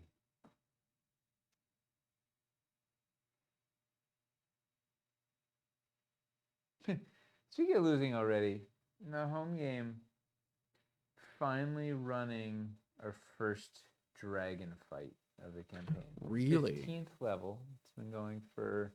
Yeah, you've been going for years. Since whatever finally, like I've had this dragon like lurking, waiting, wherever. Finally running the first dragon fight. And guess what they wanted to do? Befriend the dragon? Basically. Tame it? Yeah. They're like Meldistric's the evil black dragon that's been plaguing them this whole time, whatever. Because it also at the same time the other villain, it's a it's a multi-layered thing of whatever, and it was a trap for the dragon because Granny Whispers is trying to harvest the dragon's bones so she can destroy all of humanity and the thing. So they literally are like, we're not gonna fight this dragon. We're gonna basically thwart the other villain. And Grayson's using their Revivify to bring back to like save it. It's like I was like, wow, this is not at all. I was like so excited to like just brawl Harvest Dragon, and they're like, no, we're gonna like figure the peaceful way out. It was such a good idea, but I have the Great Worms of Great Worms of Draka book, whatever, from Draco Studios. It has all these crazy dragon combat things. Each body part has different abilities and ACs, and there's this action point system to make them. So they're just like unbelievably dynamic, cool combat, like beyond like layering cards, like just like this, like ridiculous. Like if you want like a 4-session combat that's gonna go forever, no thing. I'm like, I got all these stats, all this stuff, all this thing here, and they're like, no, we just want to like be friends. The right call on there, but geez, I love that idea. Why does it always happen like that? I love the idea of making large monster encounters a thing where you are targeting like individual parts and stuff like that. It's something that Monster Hunter does really well. It's awesome. The rules that they did in this book are really cool. Each one, and then abilities, you can knock off the ability. Like if you take out the tail, they lose the tail thing. If you take out this thing, it's all these like, it's the same sort of Monster Hunter a lot of video games, right? Where you're getting the pieces of the big boss, and then, but as part of their actions, they can like revive that part, but it's taking their action to do it. Like it makes it feel like a big video game boss fight. They did that. They literally did that. I just started Sea of Stars recently, and like one of the first bosses has that. He has like this sword arm that you can attack separately, and if you ever attack him while the sword arm's active, it counter attacks you. Oof. And so you need to take it down first before you get to. That lowers the defense. Then you get a thing. It's a cool thing. Like and then you have objectives along the way, not just the boss. And it's like secondary objectives are so important for making games interesting, just in general. Like if your combat just comes down to like you're trying to reduce their hit points a certain amount before they reduce your hit points a certain amount, like combat can just get really stale very fast. So secondary objectives, whether it's trying to do something other than fighting them, or like having specific ways you can fight them or things you can try to do that will affect the fight, like just having other things to do other than just try to deal straight damage the whole time, it just makes it a lot more interesting, and it feels more real as well. Like also when the bad guys have secondary objectives, it gets more lively too. When you're trying to stop them from doing this thing while they're like, it's way lively across the board. It's like everybody's trying to do stuff other than just knock each other down. I think that's genuinely the biggest thing, is just thinking about the situation, because that's what makes encounters memorable, right? Yeah. It's putting them in a specific context, creating like specific goals that make it. Because if you're just sitting there and it's just a slugfest back and forth, especially if people are missing and everything, like just having opportunities for. They were trying to do this, and you used your whip to get the thing out of the whatever, and it was like, oh, I couldn't believe you. Like, that's the story you're gonna tell versus I don't know. I have a Nargacuga statue.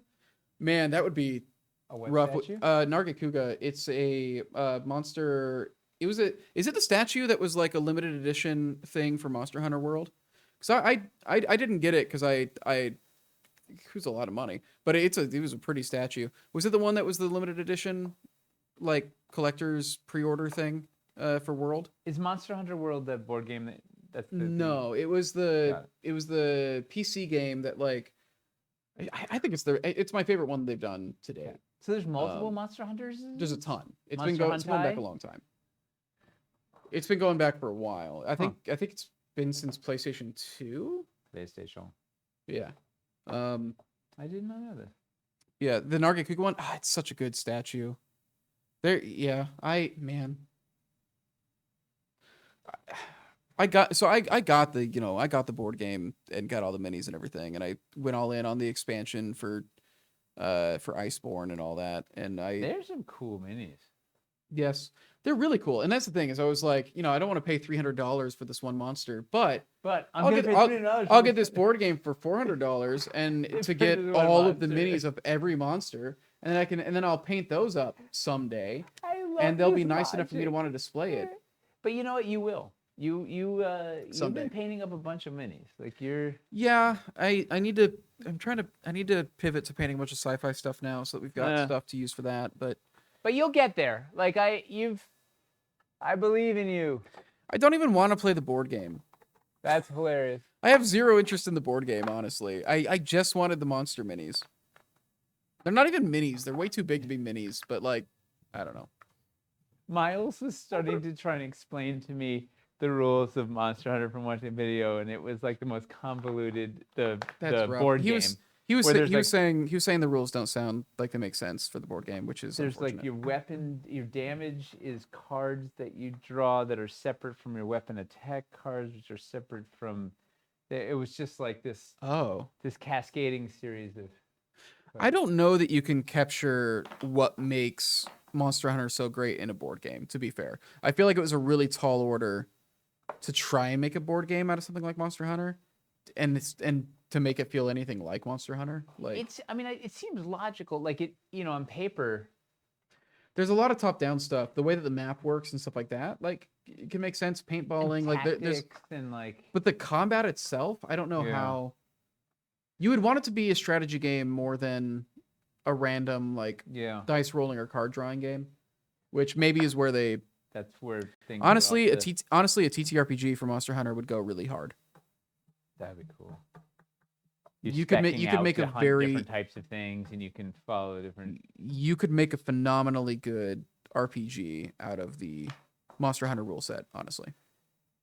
Out of making a Monster Hunter rule set, I think you could.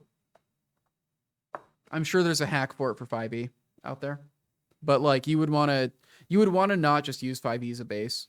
You would want to make a new system that like specifically leans into the things that make the game great. But I'm sure there's a 5e hack. There's a 5e hack for everything out there, but This is true. Did you guys see the Dragon Mini for Ryoko's? I need it in my life. I haven't, but they've been making a lot of just massive wild dragons.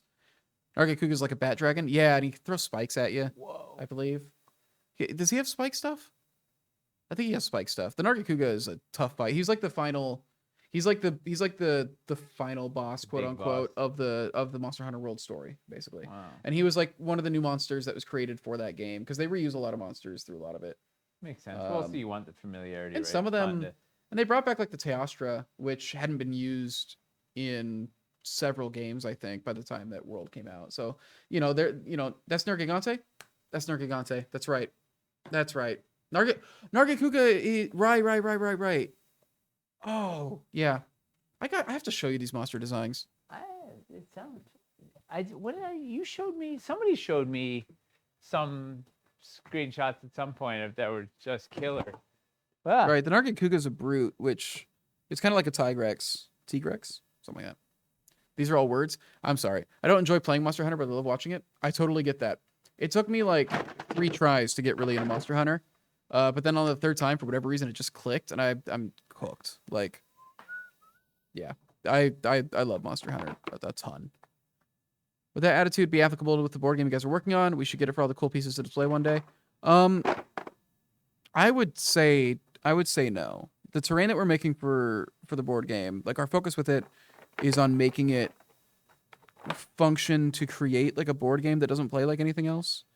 And to be just like very, very fun and sensible. We're not really making like huge like showpieces really as much. It really is more about function and just kind of making like a very good game. Show about the board game.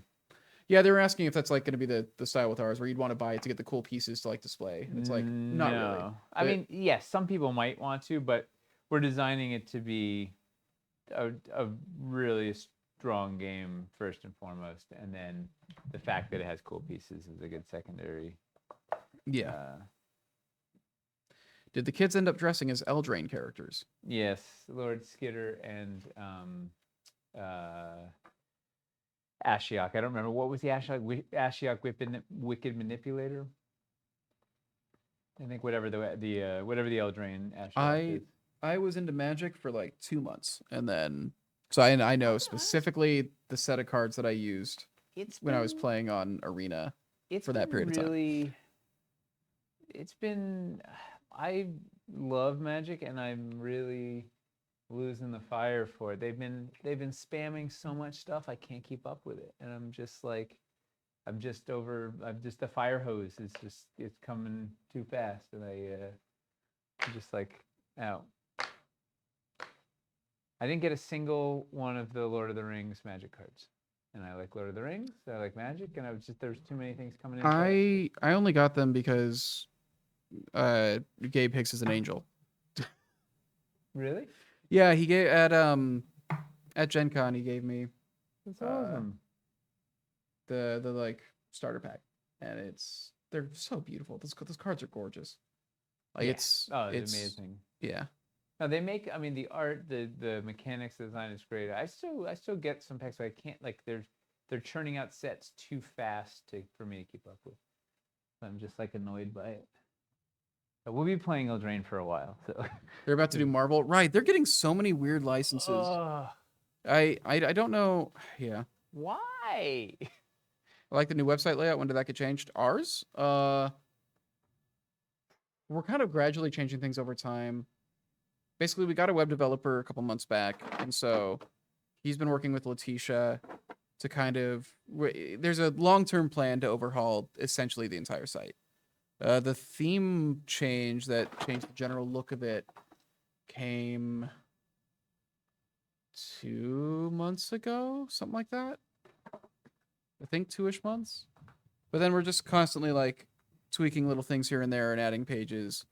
I've been going in like writing stuff and then incremental little additions, and there's a lot to work through. Like and I've been helping with writing a bunch of those pages, and then it's getting checked on, and then Letitia and Luke are putting it together and setting it live as they have time.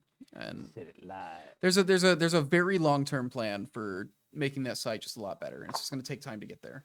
It's focused more on kind of adjusting the things that are there before we add like a lot of the completely new stuff. The long-term plan is just that we don't have the time to do it. It's like we do it as fast as possible, and it's going to take 3 years. Yeah. For the build, how about the front right of the elevated area? The front of Nate's right of the elevated area. Right? So it'd be Nate's right, so it'd be that way, yeah. Narrow the room in and put in a caverns cave cliff behind it facing the caverns. Could be a cool built-in look. Oh, so like this is Cliffy and it goes out. Yeah. Cliffy from Microsoft Word. For the build, work in the hidden exit corner piece. Hidden exit corner piece. Oh, is that the secret door? Okay. Yeah. Yeah, I like the idea of doing cave cliffs over here. Yeah, the search function changing in the store was huge. We still have like a few bugs to like work out with it, but it's way easier to find stuff in the store now. We still need to retire a bunch of stuff. I think we still haven't retired a lot of the stuff that we were supposed to, so we need to get on that. Some of it got retired, right? I wasn't seeing much. Got it. I think. Well, it's in the works. I think he might still be holding on to it, but we need to just kind of retire. We need to get rid of some of that clutter. Yeah. Poor Eric's been kids won't 3 years to get some of this stuff retired, and it's just like kids won't get that joke. Yeah, that that Clippy joke from Microsoft Word like 98. That's why kids shouldn't be watching this show. Everybody loves the talking paperclip. Yeah. It's in stock. Cave Cliff Large Curve. Wait, what are we talking about? What's in stock? Even know if Stairway sold out yet? Oh yeah, no. Nothing from that restock is in danger of selling out anytime soon, I don't think. I think the ice walls are what we sold the highest percentage of, but it's still not gonna go out anytime soon, I don't think. We sold a good amount of all of it, which is really nice. We sold more than we needed to, but we didn't, get to a point where we ran out of anything right away. So we're gonna be able to actually like use those sets to make bundles and tell people like, hey, you should go look at the set and all that. Like it gets to just kind of, it gets to be there and be in stock, so people can't tell us we don't got nothing in stock no more. So yeah. You don't got nothing. You don't got nothing in stock no more. You don't got nothing in stock no more. Playing in theaters. They have Clippy stickers in Microsoft Teams, so it's still relevant. I have never touched Microsoft Teams, and I don't want to. It keeps trying to make me. It seems like you're trying to make a Clippy joke. Teams do? It seems like you're trying to make a Clippy joke. Would you like a time machine to help with that? Oof. Thanks, Matt. I should work that into my character for Lancer, actually. Yeah. That'd be really sick. This last restock, Orion, was a lot of stuff that people have been asking for a long time. Surprised diagonals are still in stock. Where's Mercer when you need them? I think diagonals were one of those situations. They did sell well. But I think diagonals were one of those situations where I think the outcry seemed like it was a lot more than it was, just because it became such a meme in the community.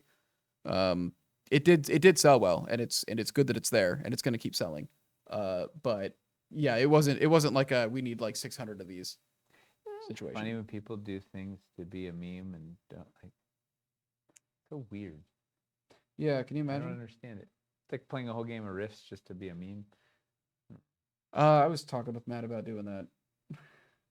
I remember when Rifts came out, we were like, what is this?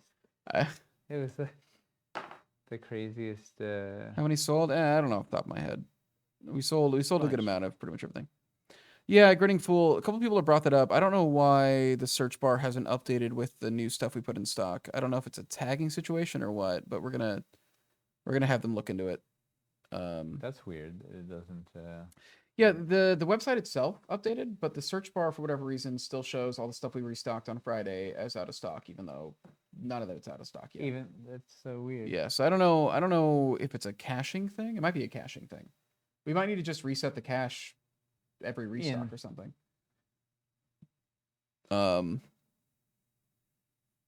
Which it doesn't take a lot of time. It isn't a terrible thing to do. It's a little annoying, but like we just need to know if that's something we need to do. The corner's exactly what I meant. It looks good. Yeah. I'm trying to work the rest of it around. Like it's a good idea. I was all about Rifts when it came out, but I've been playing other Palladium games, so it just looked more like that. I looked at the Palladium site for the first time earlier today. Is it Palladium? I don't know. Is it Latin or Greek? Palladii. The Heroes Unlimited was amazing. Their superhero. I mean, none of them played well, but the character creation was outrageous. Like, They had Teenage Mutant Ninja Turtles one. They got some very expensive minis on that site. They have minis? Yeah. Wow. Did find a Kit Bash Skullwalker STL. I mean, why don't we just do Rifts? What's the worst that could happen? Ask Matt. I guess we have to play Rifts is the worst that could happen. But like, no, you can. Here's the thing: any game that we play here with this group will be fun. Yes, hands down. Doesn't matter. That's the main thing. Is like, we can play any, especially when you're making a show out of it. Like it's not about. Yeah, we could have a great time. Nobody watches Critical Role to see the rules get followed exactly. No. There's nobody sitting there complaining every time anybody bends the rules a bit to have fun or to do something narrative. Because ask me this: how many people have never bent the rules in their home game? Or their game imprint, like it's just how not many, but they are all watching Critical Role every week, and they get really, really mad. This is how it works when you're playing. You follow the story. There's like every damn session we're bending the rules a little bit because it's more fun. Like you want to follow the follow what's gonna make the story cool. Yeah. Yeah. You haven't read the Reddit? Oh no, I have. Especially during, it got really bad during Exandria Unlimited. Like, they did a couple things. They made a couple choices there to accommodate, like, one, there were newer players, and two, like, you know, they're doing things that are going to be fun for the story because you're there for the story or whatever. Like what kind of things? One of them didn't quite understand how, I think it was Robbie, like, didn't quite understand how his Genasi abilities worked or something. And so instead of like calling him out and going like, no, you can't do that, Abria rolled with it. That's awesome. And then after the session, like, worked with him to like actually like work into his backstory, like why he has this ability. Awesome. And it's just like, yeah, why not just have this ability? Like, why not? Because yeah, well, it's yes-anding. Because yeah, why would they? Because if you're doing this show, why would you call out your player and be like, that's not how that works. Like yeah, no, you want to build on what they're doing in a fun way. Like, of course. Like it's just if what you want to do is watch rules get followed exactly, why aren't you watching a show with better? I don't know. And so why are you watching a narrative show instead of just playing? I guess I don't know. It's weird. So yeah, the DMG even tells you to use the rules you want and ignore the rest. Yeah. It's So they got upset that Abria did that. Yeah, just saying like, wow, nobody knows how the game works. It's like they do. It's just their goal is to, you know, put on a good show and support each other and not. Yeah, and support your players and be like, hey, if that's what you want to do, cool. I'll let you do it, but they might have homebrewed something during the testers before streaming. Yeah, and it's happening with like Ack Inc.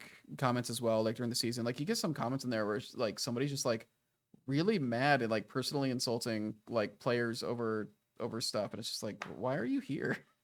Like, what are you doing? That Chris Perkins doesn't know what he's doing. Why is this what you're spending your time for? Why are you watching these shows? Why are you getting mad about people playing a game on TV? That guy just died. What? Yeah. You just nerd. Does not compute. Yeah. I don't understand. And a lot of it really does just come down to one, I think realizing that like when it comes to TTRPGs in general, unless you know what your group wants is like incredibly precise, like, well, I guess the one thing is if you want like very precise combat, you should probably be playing something other than D&D anyways. Yeah, like a war game. Like if what you want is to feel like, oh, you need really fair, like balanced combat, there's better systems for that than D&D. And also, why is that the thing you need? Like, yeah, I don't know. Yeah. Never understand people having enough time and energy to hate watch something. That's another thing too. Those episodes are so long. Why are you spending all that time watching it? 4 hours to get if you don't like it about a thing that like that's way too long of a show. It makes zero sense to watch without enjoying. You can do so much with that time. I don't know. I don't even have 4 hours to watch shows I enjoy. I always explain Critical Role style as improv theater with dice to help direct the flow to people who don't know D&D. Yeah, Critical Role is 100% and always has been from the beginning, like mostly a narrative thing. Like that's why they got into it. That's why they did it. Like, I don't know. Well, and also the TTRPGs weren't written to be streamed. Like that wasn't the initial goal. Yeah. No, it's not. It's just very funny. Just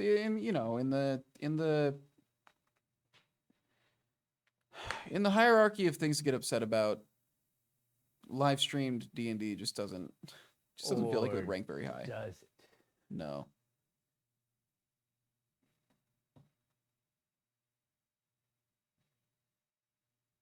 Still can't get into watching D&D. Love watching sports. I struggle with it a lot too. I don't know. I struggle a lot with watching actual plays. I think a lot of it just is the time commitment that it is. I have shows that I like watching, but it's hard for me to really set the time aside to really do it, you know? Yeah, because it's a lot of time. It's a lot of time. People who watch like multiple actual play shows weekly, I don't know how they find the time. Impressive. Why not the straight up stairs to go up a level versus the dungeon bridge? Could. I was trying to do something that had the dungeon bridge is gonna take a lot of space. I don't see if it's gonna work. It's got a very wide base. You know what it is? It looks really cool, and it's got beautiful lines, and it. I don't know. I just feel like it's. I like it is a valid reason for making a building choice. Yeah, but I mean, it's not just that I like it. It's that I think it's gonna add some visual interest in a way that stairs don't because of the curve to it. I gotta knock these guys in. I don't know. This is also part of the fun, is right. I just usually start with something that I don't like and then keep poking at it until I get it to a place where I like. Like I iterate a lot, so I sort of try and rough things in quickly and then adjust once I kind of see the hole. That makes sense. I got to figure out what I'm gonna do in these holes, and like, cause it's not very. Doesn't have a lot of pizzazz just yet, but get there. Mentopolis was really cool. I did like Mentopolis a lot. Kids on Bikes is just a very good system for narrative games. I haven't played it, but people on Twitter seem to love it. It is a super rules light, very easy thing to pick up. If you got new players, you're trying to get into TTRPGs as well. Yeah. Like, it's a very, very easy on ramp, and it is super open. It's a very good, if you're doing like a narrative focused show, it's an incredible system for it. You really don't get bogged down. Like, it keeps things moving really quick. You don't get bogged down in doing a bunch of math and stuff. It's very good. Math. If only we had a biscuit slot in the bridge, and by that arch opening, so we could make a stable connection. Yeah. I could just drill. That is going to be the hardest part with this. Don't it with a peg. Don't drill that. Well, I guess it wouldn't. I guess it wouldn't be that bad. Throw a peg in there. No one will be the wiser, except for people who watch this show. I'm gonna stare. Yeah, Topulus seems pretty cool. Topulus. Yeah, I get that. That's cute. Reliquary pillars to go on each side of the dungeon bridge. Ooh. Oh, we could work reliquaries into here. Yeah. Yeah, we got it. Did I make Nate think of modding? You may have. So you're gonna pull out the drill on stream again? Good. I think last time when you did that is because we were at home. Yeah. I'm it's in my natural habitat of just like cutting pieces up on the fly when I'm at home. It's like, I guess it would be safe to drill into that floor because it's always going to be hidden anyways. yeah. So it's fairly safe to drill into it. We also have like dozens of them. Trying to think what else we do. I don't know. This is messing around. Why is the starter bundle on the website in Italian? Oh, because they're sending people there from Lucca right now. That's like a convention focused bundle. Hilarious. So we'll change the language to fit whatever convention is going on. So I think it was initially in German because it was for Essen, and then we decided to keep it around. It's for Lucca, and then I think we'll change it to English for PAX Unplugged. No, we gotta put it in Phillyese. Gotta put it in like the language they speak in Philadelphia. It's a different language. Gotta put it in the language of brotherly love. Yeah. Hey. Yeah. That's all I got. Do you think that's? No, I had do what you consider to be a Philadelphia accent right now, please. Oh man, I got a channel Eddie. What do you? I had an assistant from Philly. Yeah. And he had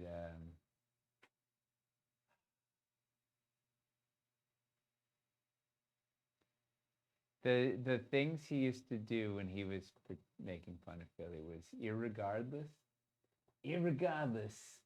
the Flyers, or who plays in Philly? The Flyers are their hockey team. Wait, is it their hockey team? The Philadelphia or basketball team. Yeah, right? Yeah, it's the hockey team. Yeah, regardless, the Flyers would I don't know, I can't. Yeah, but that was irregardless, and it was Guy or something. Was his other? Listen, Guy. A buddy.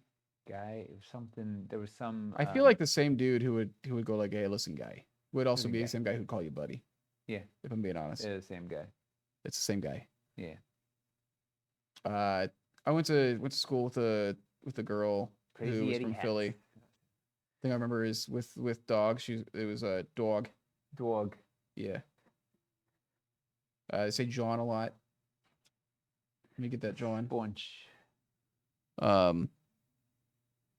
Yeah. John is a word for thing. Yeah. God, what was the one? What was the Hawaiian word for thing that my stepmom used all the time? I can't believe I'm spacing on this. I should break this up. Do like a Hawaiian word for thing. She also had, yeah, it was a word that you would use in place of like any object or whatever you were talking about. What was it? Like a doohickey? It wasn't doohickey. It was a lot shorter than that. Thingamajig?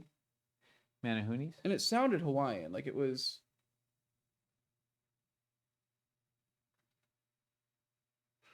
What was it? Oh my god, I can't believe I'm spacing on this. Oh my god. I spent like all my teenage years like hearing this constantly. What is this word now? We must know the word. Oh my god, what was it? Oh my god. Oh no. Hey. Not Hemia, no. Yeah, soaked up really like a sponge.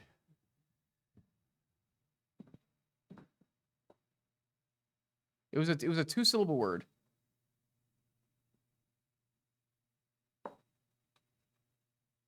Kona. No. Toki. I can't remember. I'm gonna have to just like call her and...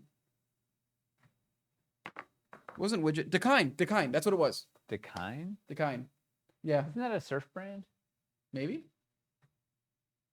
And it's not like a literal word that translates into thing, but it's just like You use it for everything. it's just like their slang that they just like throw in whenever it's like. Yeah, I mean give me the thing. Like anytime you go like give me the thing. Like yeah, they like yeah, it'd be like decline. Yeah, she'd say decline all the time. Huh. I can't believe I spaced on that. That's wild. I truly am Decline. old. Yeah, no, that's how I often describe you. First adjective that comes up. Chris? Who's Chris? You know the old dude? Yeah, the old guy. Oh, yeah. Yeah, that old guy over at Dwarven Forge. Yeah. That guy? The old dude? Yeah. Yeah, Chris? The kind. Yeah. Expression in Hawaiian pidgin. Yeah, probably derived from that kind. That makes a lot of sense. Kind. Usually functions grammatically as a placeholder name compared to what's it or whatchamacallit. Yeah, that's exactly what it is. Oh. She'd say when she's trying to remember something, she'd go like, "Oh, you know, decline," you know, like she would say that like all the time. Like, no, I don't know. That's what I. Yeah. Huh. You know, that's what I like about the show is that every day we learn a little something every week. Specifically about my personal life. Yeah. Yeah. The kind. I've got a wealth of life experience and worldly knowledge to share. And you're just a giving sort. So yeah. I love talking about like myself. it or not, we're going to hear about it. Yeah. Well, I mean, God, on a stream like this where there's like barely anything to do except fill space. Yeah, you can learn about it. Yeah. This is coming together pretty fast, though, actually. Yeah. I guess it's 8:59, Let's too. start with the easy side. Yeah. Learning is beautiful. Something like this is a sketch. We'll fill out, put some shingles in And that's like a third of your build done right there. Something. Well, except this one is going to be high, and this one's a layer cake. But yeah. Yeah, but in terms of the actual, don't think about that. I'm not totally not. I need to right now thinking about it. I need to do a lot of building tomorrow. Yeah. Hey, if any of you guys know Pirate Borg, and you're going to PAX Unplugged, maybe try to sign up for Pirate Borg events. I think they're going to fill up pretty fast, and there's going to be some very fun stuff going on there. The Pirate Borg events. And if you haven't played it, hey, Pirate Borg's pretty fun. It's it's a pirate specific hack of Morkborg. So PAX Unplugged is gonna be pretty great. Where's the light panels in that? They're not in currently, but they're gonna go under, all the lava stuff. We love the fire traps, but not horizontally, vertically like fiery guys. You talking about the firewalls? Or fire traps? Oh, like the ones from the dungeons, right? The magnetic ones. I guess you could do that. That'd be cute. I am curious if he's gonna hide that gap under the second floor of the. Huh. He could actually just take the magnetics, put it on the underside of the terrain trace. There's just a wall of fire stopping you from going underneath the. Whole like. Yeah. That's a cool idea. Just put them on the underside of the terrain tray with the magnets, so they're just endless fire. firing a bunch of jets down. Yeah. It's not nuts. Or we could just use the firewalls that are meant for that purpose, and except that they're awkwardly tall. Fair. Oh, are they over 2 inches? Yeah. Yeah, it's gonna be rough. Because they look good, but they. They do look great. Although you know what can solve that. Shoot, the light panels might mess with Nate's elevated tray when it raises the hellscape wall. Except and we're gonna pave everything. Everything is going up across the boards. You'll put battle boards there, and then whatever terrain trays you need on top of it. Well, no, because I don't have a 9x9 battle board yet. But see, we're gonna grab our gator foam. We're like right here. Or you could stop building yourself into those corners. Get the factory on the line. We need 9x9 battle board stat. I think that's what the factory wants to hear from us right now. Is more battle board requests. 9x9 battle boards. Yeah, good thing the factory is like entirely happy with battle board production. Yeah, their whole battle board, the annex, the battle board annex, they're ready. We got a lot of gator foam, right? Wait, what? We still got a lot of that gator foam, right? You could probably just get away with that. Is the gator foam the right or size? A 9x9 battle board? We don't. Yeah, by in a month. Yeah. No, I'm gonna. I'll just use a 50 mil stilt over there on the back. I put the fire traps on the stairs 2 columns before in order to make a semi-flaming arch before. Interesting. Wait, what? The 2 pedestals that are pole accessory holes at the bottom, at the base of the stair, the dungeon bridge. Yeah. He said he like put the magnetic fire geysers like vertically like on top of those things to be like fire arches really on the side of the bridge. That's cute. Really cool. It's really cute. I love it. Yeah. Continue the cliff walls to fill it. Continue the cliff walls to fill it. Sculpted, please. A sculpted 9x9 hex grid battle boards. They're gonna sell like off the. Yeah. It's amazing. Well, let's get out of here. Yeah. It's 9 o'clock. So we're not back next week, but we'll be back the week after. And then we'll be gone the week after that because it's Thanksgiving. And there's no hobby hanging tomorrow, correct? Yeah, Hamster is booking it. Hamster is out of here. The nerve of that guy to take a vacation. Hamster is gone. To go visit his family, all wholesome and like, gooey. So no hobby hang this week, no on the anvil next week, but I think we're still hobby hanging next week. Next week, yeah, he's back. Cool. He's back. And then we'll have some new sci-fi stuff to look at in 2 weeks. A couple new pieces. We should, yeah. Well, there's at least 2 new ones since last we reported, and we'll see what happens between now and then. Since last we spoke. This portcullis. This portcullis. Yeah, portcullis. Okay, doors. Gotta find this double door. Sorry, everyone. Colt has been delayed to December 2024 because Nate redirected the factory to make him some 9x9 battle boards. Colt did with hex grids. Like we needed them. We didn't do any new molds in Wildlands Reforged because But then you just roll in and you're like, hey, a 9x9 battle board. Can you make a couple molds personally for me? Not even to sell. The 9x9 battle board. Why 9x9 battle boards instead of 9x9 terrain trays? Hey man. No, the extra thickness. Yeah, he wants the floor height. Yeah. All right. If we're doing it, we gotta go all in. I'm sculpted on both sides. 360 sculpt battle boards. 9x9. All right, good night, everybody. Thank you. Wait, we have 6x6s and 3x8s or 4x8s. Yeah, so now 9x9 fits right in the family. It's totally logical. All right. Good night, everybody. Good night, everybody. Goodbye.